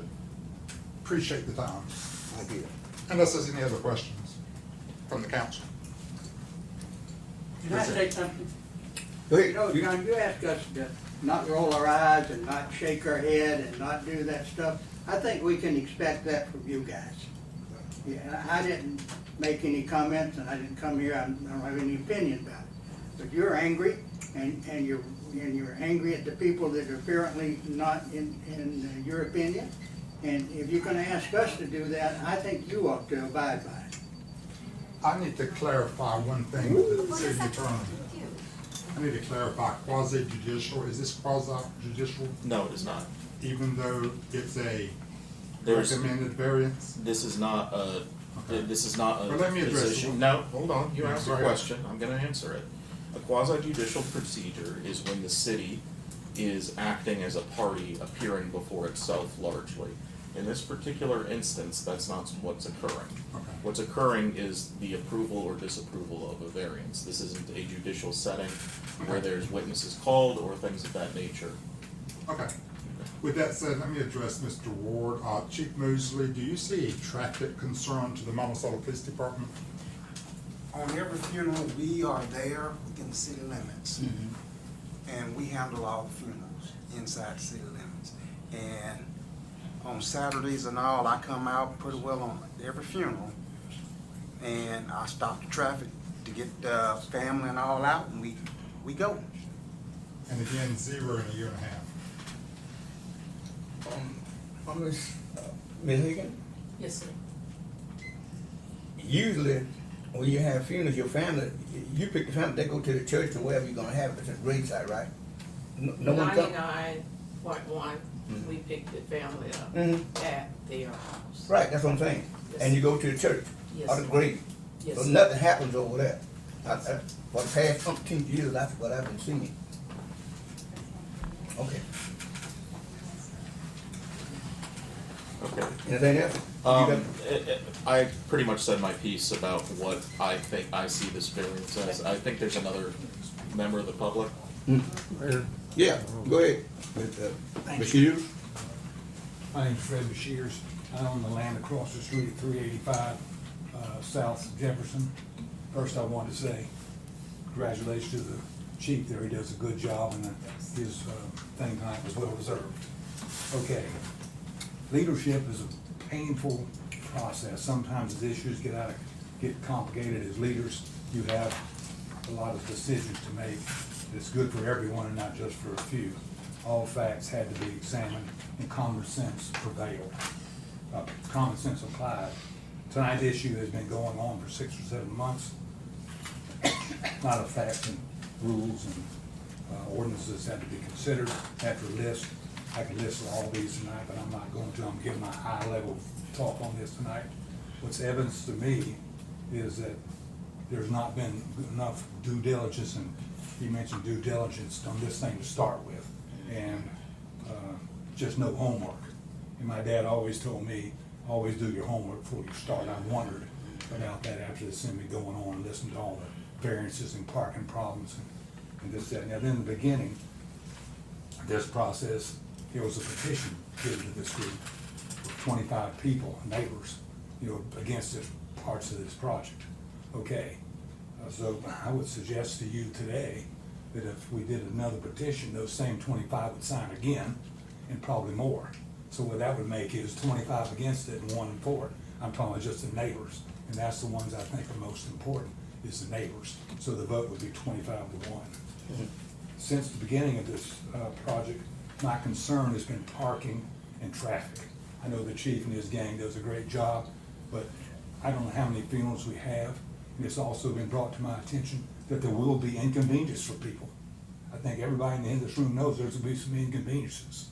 And so, no matter what the chief does, you have all these cars, and we're talking about the parking, I'm not even going to get into that, but there's going to be problems when you have a bunch of cars. I don't know how many funerals there'll be a year, but how many inconveniences is too many. I live here, I have a house land right across the street, the other people do too. So that's been one of my big things. Inconveniences. And how many inconveniences for us a problem? 1, 2, 3, 4, 5, 6. How many inconveniences do we have to put up with before it's a problem? Okay. Real quick, traffic flow was talked about on Dogwood Street. I would suggest to you, and I don't think anybody would argue with me, the traffic on Dogwood Street is not what it is on US 19 and South Jefferson, and no comparison. So what goes on Dogwood Street has no relevance to what goes on South Jefferson. So I just want to make that point. And with all tonight's Mr. Bashir, that's your 3 minutes up. My 3 minutes up? Hey, beep, beep, beep, beep, beep. Okay, well, I'm gonna read, I'll quit. I wanna read real quick this paragraph from the Wall Street Journal yesterday. Have y'all been reading about Spirit Airlines going bankrupt? Okay, this was an article in the Wall Street Journal about Spirit. Spirit Airlines fiasco shows that when politicians indulge in theories untethered by business reality, the results can be tragic for the lives of the people. It's another lesson in the risk of being ruled by the lack of common sense. This deal does not make common sense, people. Thank you, sir. Truly, you didn't make common sense, did it? Thank you. truly. Okay. Yeah, Is that all the public comment? yeah, we, Yes, sir. Wait, hold on. we gonna cut it, oh. Yeah, I live at 390 South Jefferson Street too. Mhm. You know, parking in front of it, public parking, we use that. I see a car lined up. So, you know, I see it be lined up all the time. You know, I'm I walk just all concerned over. how that's gonna affect, you know, when we have a funeral already, you know, cause we have the watermelon festival, so people park there. And it's a fight to get in and out. So we just kinda wondering how many funerals it's gonna be a year. And when they park, the family comes, I know if it was my family that passed, you know, and I come, somebody might say, can you move your car? I'm liable to, you know, tell them, you know, where to go, so. Gotcha. How that's gonna affect us, you know. Gotcha. Thank you. Again, as a closing, it was about conservation for 2 years, now all of a sudden it's about traffic. Truly, Yeah. Well, it's the second highest traffic count in the county. Beggs Funeral Home, no incidents with traffic, and they do funerals all the time. One, Doesn't matter. you last, I just want to say one thing. I did sign that petition against it with the conservation. And again, I just want to clarify that my point tonight is that we review the Florida statute. If that needs to mean we have to push this vote, push it. But we review the business, commercial vehicles and get something in writing. Because they say they don't want them on the street. Then let's put that in writing and give them the variance. Let them have their business there. Just to clarify, that is my position today. I'm not against it. Based on this variance, just would like language to clarify. Thank Okay, you. just to, are we done with public comment? yes. Thank you. Well, one statement with Oh, that, okay. and I want to address the property owners. I respect the property owners, we understand, but what type of business would be satisfactory? Because you No, we're cannot not just. talking about that. Nobody's saying Yes. any to give Yeah. up business. We're asking for language Okay. and variance. We're fine with the funeral. Okay. What Mr. Toby. business doesn't have parking? Mr. Toad, all right, that's it. Okay, Because, so, and Ms. Hagan, we haven't heard from you today personally. Mr. Tolbert has represented that your business is okay with the variance and saying that these vehicles will not be parked in, that the hearses will be parked on your property, is that correct? Yes, that's what's on the plan. Okay. You have that plan Okay. Yeah. showing that. So it's nothing No, I'm for me just, to say. well, no, I'm just verifying that you're. No, they will not be parked Okay. in a public space And or on the, where. Euro, I don't know if you've read this proposal, have you? I just handed out. We will read it. Okay. It basically says what you said. Yeah. It just puts in there. No problem. if that what it take to put it in there and do. I do mean, what if you gotta do. they're Yeah. voluntarily, if you all are voluntarily saying put this Yeah, in, put it in. then I think that the council could integrate it if the council so chooses. I have a question. Okay, I'm gonna have to clarify. Again, no variance is required, ordinance allows it. However, to accommodate the council, to accommodate the LPA, to accommodate our citizens, we're willing to do whatever paperwork you want to do for that. There will be no commercial vehicle, to include hers, in a public parking space. We cannot discriminate against this business on public parking. We cannot do this. Every business have the right to county parking lot, 58 slots. Every business has a right to Florida DOT parking. DOT has provided you with an email via me with that.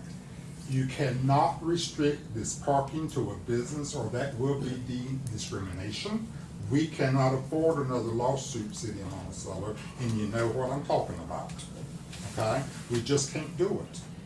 And again, let me ask this, is there any other reason the council is hesitating, or I'm willing, citizens, is there any other reason you would want in language, anything else in language that makes you feel more comfortable? I handed it in. That's it? That's our discussion. That's it? Okay. Everybody's happy then, and I got 3,200 viewers online. Okay, thank you. Everybody's happy. Okay, And after that, let me just Council Cox. say this, again, the code is what the code is. Yeah. The code says 25 parking spots as an initial. The code says that the parking can be reduced. Shall be, I can't. Shall be allowed to be Shall be reduced. reduced. No. Not allowed. Read what you gave me. I've read it. It says, shall be allowed to reduce Same action word, shall be. required parking spaces as determined by the city. Comma, as determined. You cannot dictate county parking or state parking. Can we listen to one Yes, person go at a ahead. time? Okay. Thank you. Yeah. As determined by the city. So, what's before this council today is this reduction determined by the city? 22 slots. In my opinion, that's all that's in front of you all today. That's it. 22 slots reduction out of 156 slots. So is it appropriate to add this language that Ms. Coty? If everyone consents to it, I see no issue with it. Do it. And if the Makes it happen, do owner it. volunteers it, Yeah. Yeah, I mean, Ms. Hagan, do you volunteer that language? Now, Yes. what about, okay, we're gonna do that for this specific property. What did that tell all the other business owners? Because what you do for one, you gotta do for the all. Well, You're establishing a precedent. let's, No, let's back you're up. by ordinance, they should have had their representative argue they didn't need a parking space. They should have had their representative say that. Sorry. We went through a scenario, I don't know, for the first of the year, the end of the year. Might know you, but the church is, we did something similar to this. Nobody showed up, but we passed it. So, whatever lanes want to be added, I don't see the issue. Okay, so in order for this to be reduced, in my opinion, there needs to be a determination by the city. If that determination is requested, it's evaluated on the facts surrounding that particular incident. Okay. In this particular case, the determination is a reduction from 25 to 3 for this particular property under these circumstances. If the city determines that's okay, then it's okay, and we evaluate the next one in the same manner. Case by case. Okay, so we're going to do this, but we're still, adding in this variance?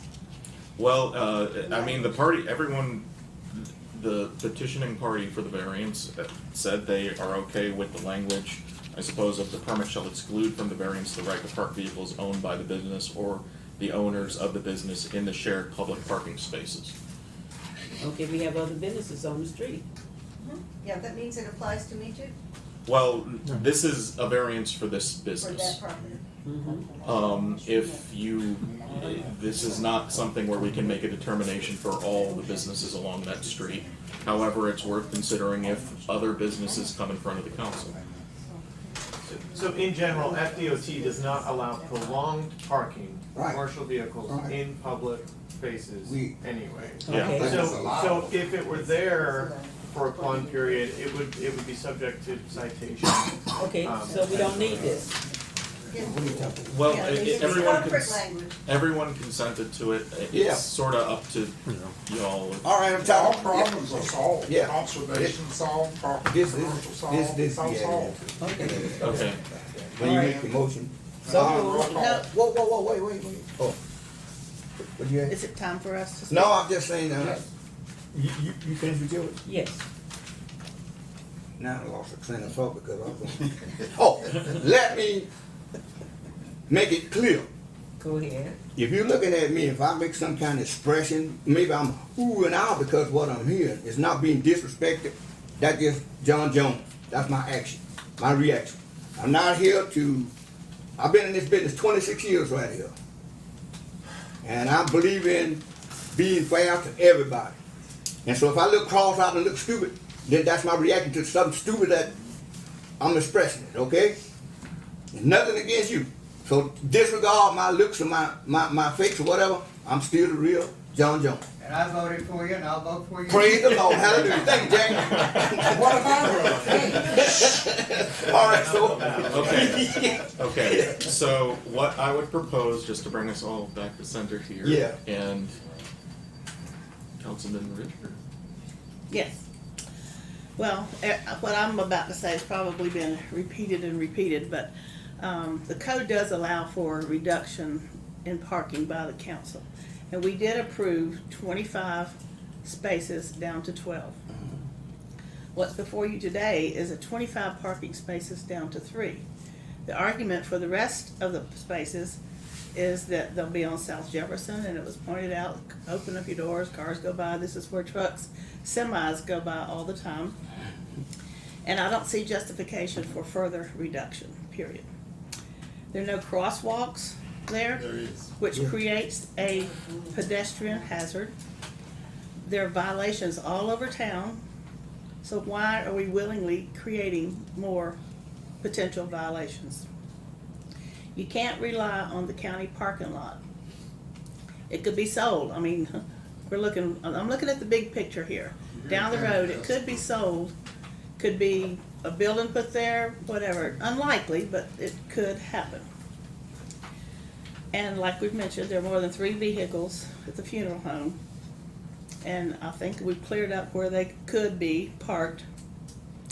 When I was at the chamber, I really advocated for business owners not to park their vehicles in front of their store, which it happens all the time, and it's only hurting the businesses, their individual business, yeah. So approving this variance requires demonstration of hardship, in my opinion. The other properties on Highway 19 have the same issue, no hardship. This variance will go with the property in the future, down the road. So, and it's already been kind of established that I want to go on record for saying that no funerals will take place at this location, because it will be detriment to the community. Meaning, as what's already been Let's do the said. same for bags, and let's do the same for the other businesses. Nobody park on that road. I am only speaking on You're discriminating. But go ahead. None of what I've said is discrimination. It's the word for word. Period. That's what's said on. All right, let's rank it up. I'll go sleep on it in a minute. I've been up since 3:30. Okay. From what I understand, everyone's, the petitioner is okay with the additional language of the permit shall exclude from the variance the right to park vehicles owned by the business or the owners of the business in the shared public parking spaces. With that added to the approval of this variance language, is there further discussion that the council would like to have? No. Okay. Mr. Mayor? Call the question. We're ready for a motion. I mean, if we, you got it? I'm gonna make a motion that we approve the parking variation to 3 spots and include the language to exclude the parking by the business of vehicles and the shared parking space. All right. That's the motion stated. Get a second. Second. All in favor? We're gonna do a roll call vote? We can do that. Okay. Councilman. Oh, you're gonna call it. Mr. Buckingham? Yes. Sorry. Mr. Jones? Yes. Ms. Cox? Yes. Okay. Ms. Richardson? No. Okay. So it's passed based on 3-1. All right. Motion passed. Thank you.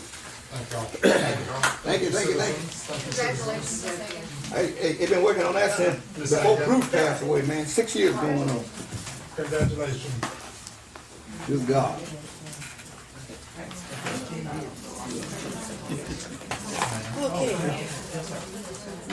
Okay, now what?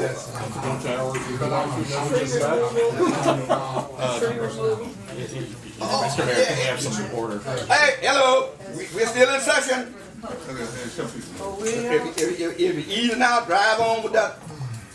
All right, so we still have. Now, here we go. So, The next item is just a quick, so this regards the trees next to Jack's house on the corner of West Dogwood and Jefferson. Those are growing into the foundation. Those are two pear trees. They're growing into the foundation and into the power lines.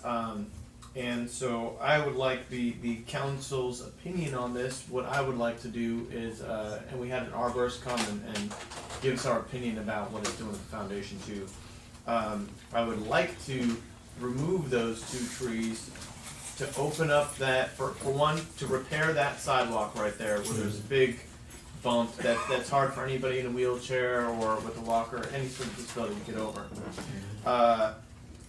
That tree closest to 19, I would actually like to turn that one to just widen the concrete right there and make that space a concrete pad, and then turn the second tree further down Dogwood. That one can still be like a flower bed, like the others that are on Dogwood.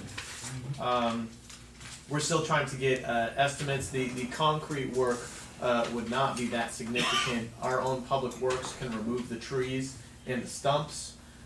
This will help the business right there from not being further damaged.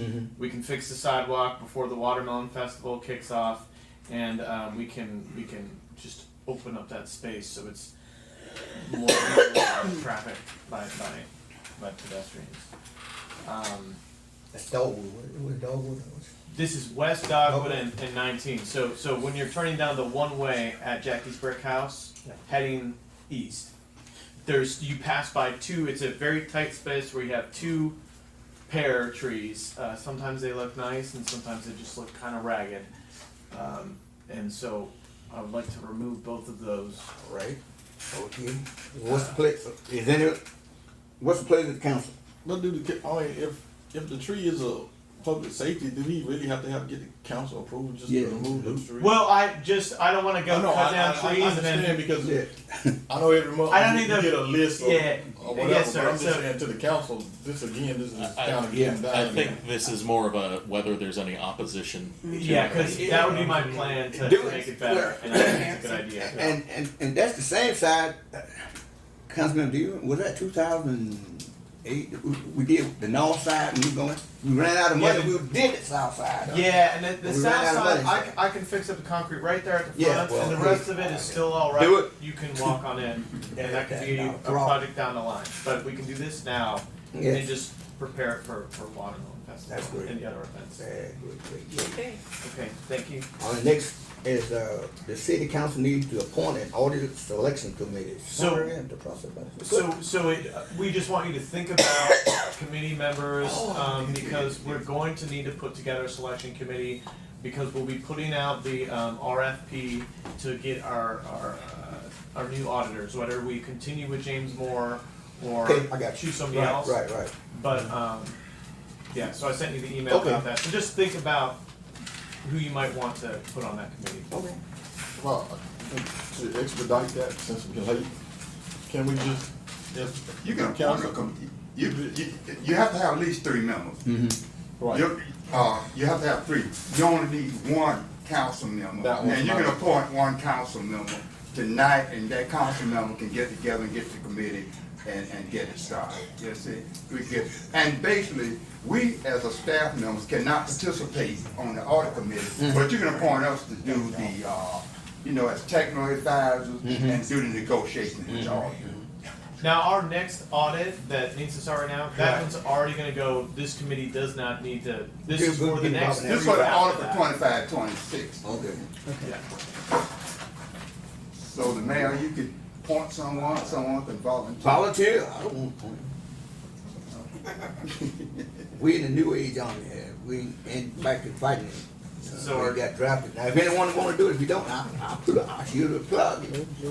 No, I guess again, I was gonna suggest that I nominate Bachman because you don't sign checks, so you will be an independent person. That, not necessarily somebody that signed the check. That's you in trouble. think I got voluntold. Again. Mayor, I'm gonna have to leave. All right, thank you. I did Thank want to thank the council members. I had to step out, emotions were running high. It's okay. And I wanted to thank each of you for listening to that long-winded conversation. Thank you, Mr. Porter. Yeah, go to it. That's all right. And then if you just wanna think about members to add. Oh, well, right now you got it. Yeah. Okay, wonderful. And we'll put the, basically, if you're appointed, we'll put the, you know, I've been looking around RFPs, you'll put the RFPs together, put the scoring sheets together for you. Good deal. And put that together, and we'll run that by our legal, make sure we on good grounds with our legal people. Excellent. And, you know, have one meeting. Based on what I've been looking at, you're not gonna give about, you kinda got two. Hopefully we get two. Or more. And this is for the one that we have to turn in next year. Next year, yeah. Next But we year. won't just get started early, we're gonna be running up against the wall. Got Good it. deal. Got it. Understood. Hey, appreciate it. All right. Same thing, but think about if anybody has a name they'd like to put forward, or if they'd like to talk to somebody about the local planning agency, the Monticello Planning Agency, is in need of a new appointment of a voting member. But again, we don't need that now, No, so. let's think about it. Now, the animal control, so I have a formal letter that I'll get to you, the county commissioners requesting to have a joint meeting. They'd like to have that on May 21st. I have provided you the proposed new interlocal agreement from the new county manager, Ron Russo. That is the one with the yellow highlights on it. Each page has my comments on the back of it, is how it printed that. You're looking for this one, Steve? It's in this, it should be in a separate, it's in a separate section. So we currently have an interlocal agreement. They are proposing to change it. So this is his first draft. I gave him some comments because the draft was written as if they take over everything and we supply them employees, and I don't think that's what we should do. So whether the council wants to have, if they feel the need to have a joint meeting, and what you feel about the option. So, Kurt, wasn't there a joint meeting scheduled for like the 22nd or something? The 21st. 21st, Yeah, okay. so that's when, if we want to do it, that's when it would be, could be. And again, we have basically the three options sticking together as we have been. They want new terms, they want more money, they want us to pay for half of a kennel tech that will be at the kennels. But as you can see in this, they've removed the language about paying when we help them in the county. I've made a note to add that back in, but they would like at least 30,000, certainly more, but a minimum 30,000 rather than 7,000 a year. First of all, before we even entertain that, we need to hear what is budget from them. And example, if they're gonna pay for that out of the general fund, our city residents pay county taxes too. Absolutely. So they're gonna be double taxed. Yep. So, I mean, I don't see a point of us having a meeting with them right now. They need to come up with their plan. The city cannot maintain an animal control. We gave our best to be a partner with them. We should at least let them decide how they're gonna do budget, and they present it, and we come back. I mean, if we meet together now with them not even having a budget, having anything approved, we can end up having our citizens paying double tax for animal control. And if they do it, whether they're gonna do it by ad valorem or whether they're gonna do it out of general, all of that needs to be set in stone before we even entertain that. And the council don't necessarily know what the day-to-day to meet with the Absolutely. planning manager on what it takes, that's gonna be, we relying on you. But we're just telling you that at this point, we can't afford a full-time animal control, and we will work doing, just like we've been working with them in the past. Absolutely. I mean, I just think that would be unfair to our citizen to get double taxed for animal control, and in some cases, some of the citizens in the city don't even own animals. Right. And so it's too early for them to come and asking for budgetary finances when they haven't even defined what their budget is going. And they're also proposing we pay half of everything, which. No, I share Councilman Evans' concern about that. We pay plenty of county taxes inside the city limits, and so I'm not saying that there can't be an agreement, but I absolutely agree that there's the money question with. Yeah, well said. Yep. They get their budget. I know it's late. But I remember when the animal control started, I was at Solid Waste, and I don't think they asked the city for any money then. They just asked that a person be on call in case one of those, and you had to go to school, and one of those guys out there missed it. Then the city did it 1 week and they did it. And I don't think the city give any money to the county for that. So I'm with the rest. We don't need to meet them. Get the budget right, what they're talking about, and we just might do so. Okay, yeah, then I'll pass them on that, We already double taxed. joint meeting at this time. Okay? Alrighty. Now, the other one, I provided you 3 estimates for I want to repair the city's porch. Now, just because of the cost, because the way our procurement policy is written, anything over 7,000 is supposed to be the formal procurement, and this would be if you've seen the 3, one of them is way too low, that they would not actually be doing what we need on that porch. And the one that I would like to go with is just over 25,000. We have that in what I've budgeted for City Hall repairs. We budgeted 50,000 and we've used less than 1,000. And so I'd like to use that to fix that porch, which is quickly deteriorating. And I have to get back to, that would be with Mitchell Morgan and M&R Construction. I'd have to get back to him to see how soon he can get in here to do that. But just because this doesn't really fit the need to do closed bidding, sealed bidding. That's why I'd like to just run it by you before I move ahead with that. Okay. So if nobody objects to me moving forward to repair that, I'd like to do so. And then the final item I had is that one that I added, that's the building department's interlocal agreement.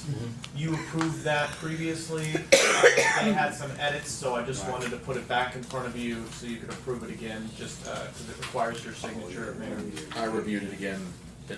There's no legal issues. It's clarifying language because it still had some stuff discussing planning, and we don't need them to take over any planning stuff. So substance-wise, it's the same as what you saw previously. So we need to approve it before we go back to them to interlocal agreement?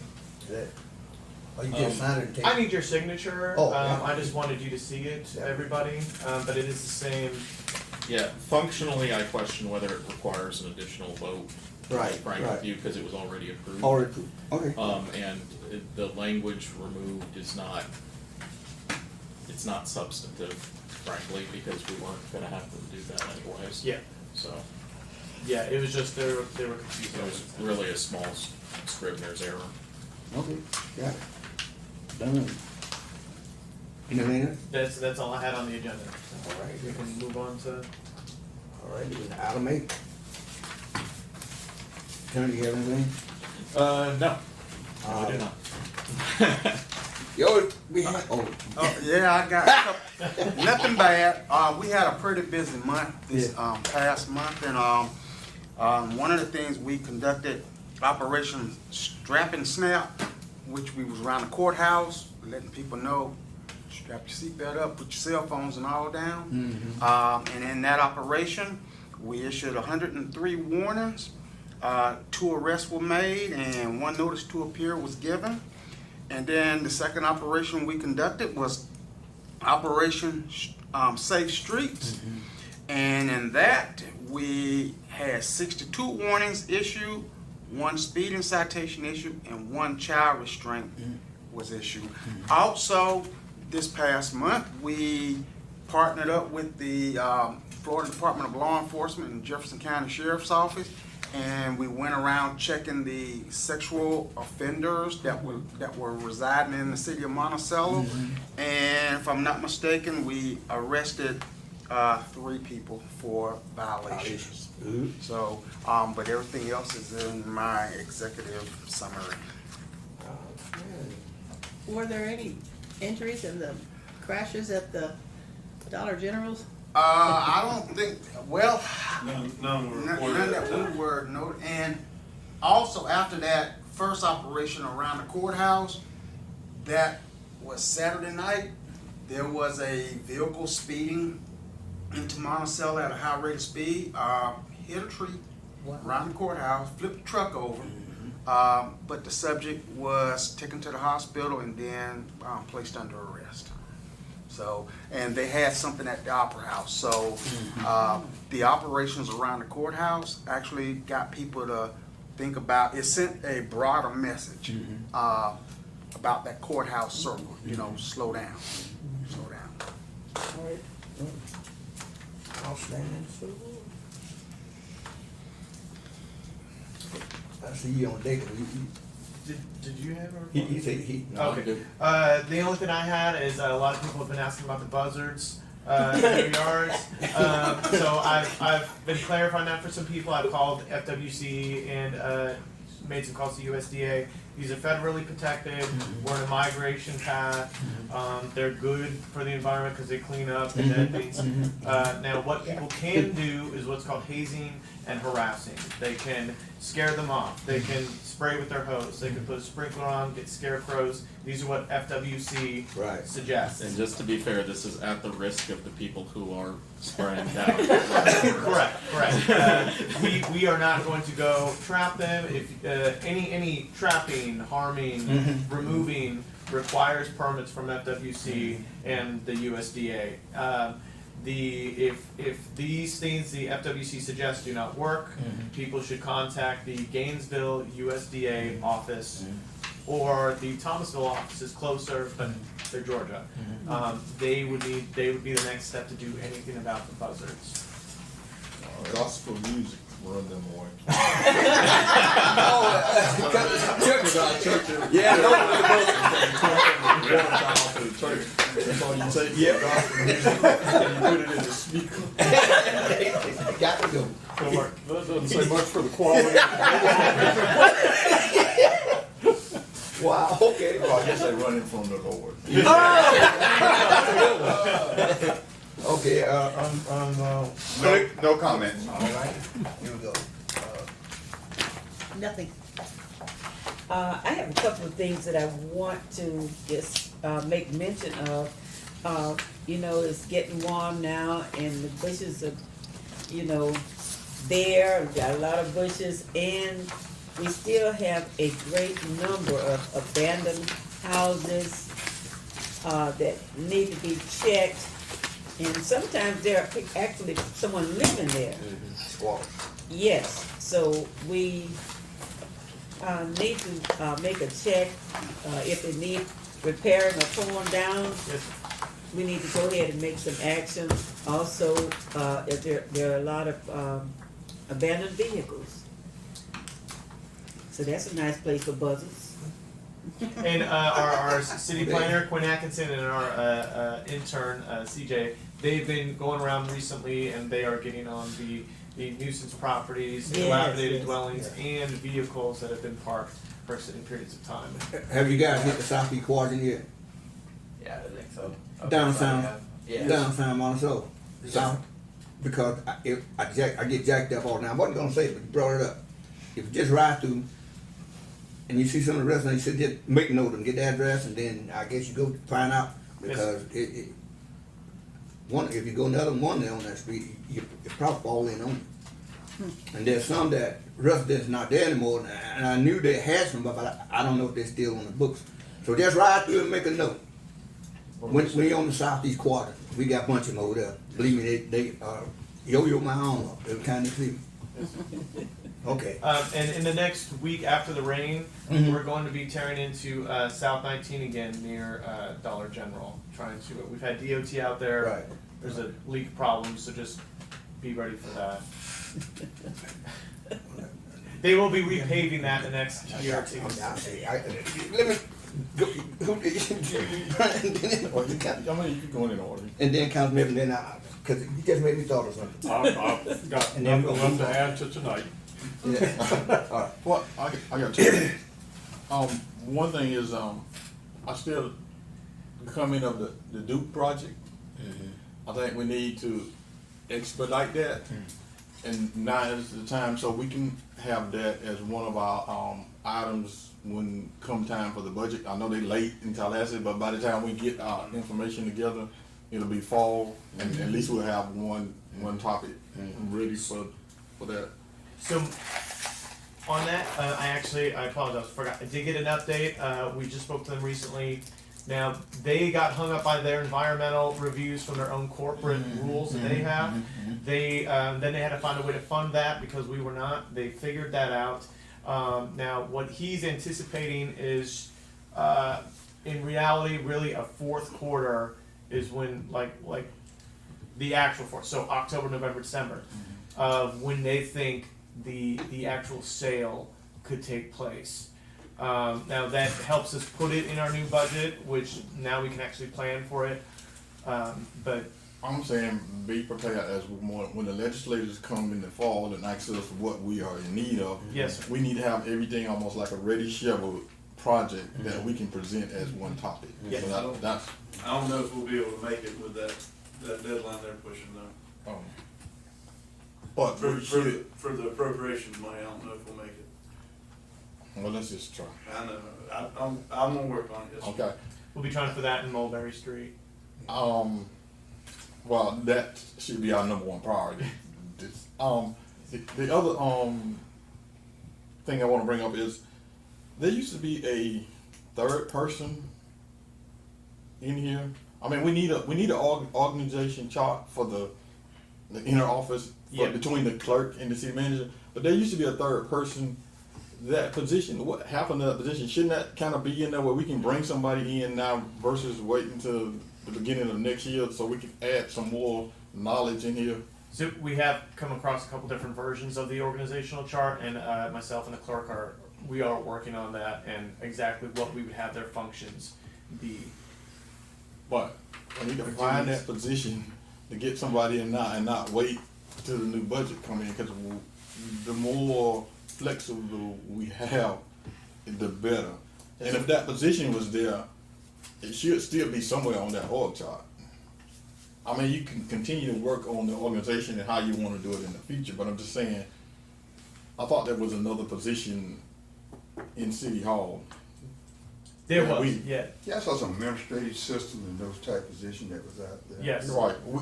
If that's in the budget, we need to kind of get moving on that if we plan on moving into our next phase of how we want to restructure that.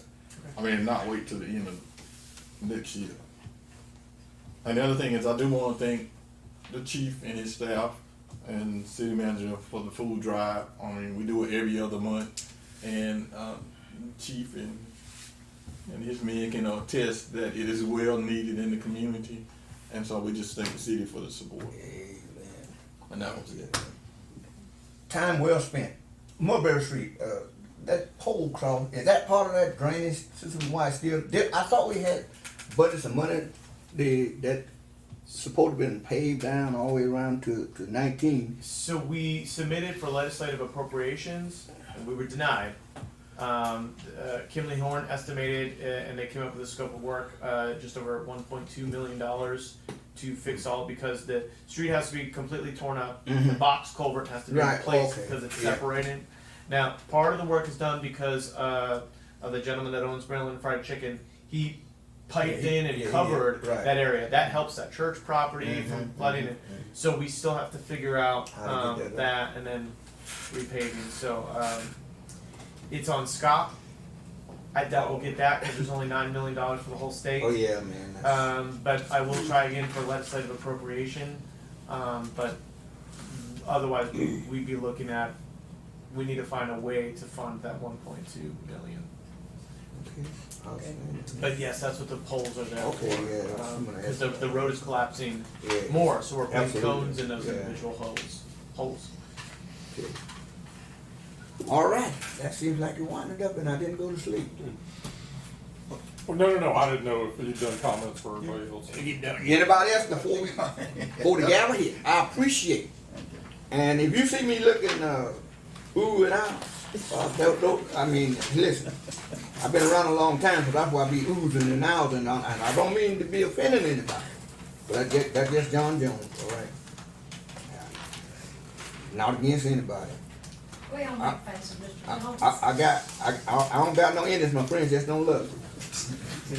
All right, we gonna shut it down now. He did say he supports you. So. Oh yeah, I know Jack. I don't got a problem with Jack. Because you say something, he clarified. Because see, I'm gonna yank him up when I catch him down the street. Okay, we got to have pictures with the chief. Oh Lord. We need to sign it, ain't you? Yes, yes. You can clap the gavel. Oh, I get to Yes, sign it. yes, Oh, okay.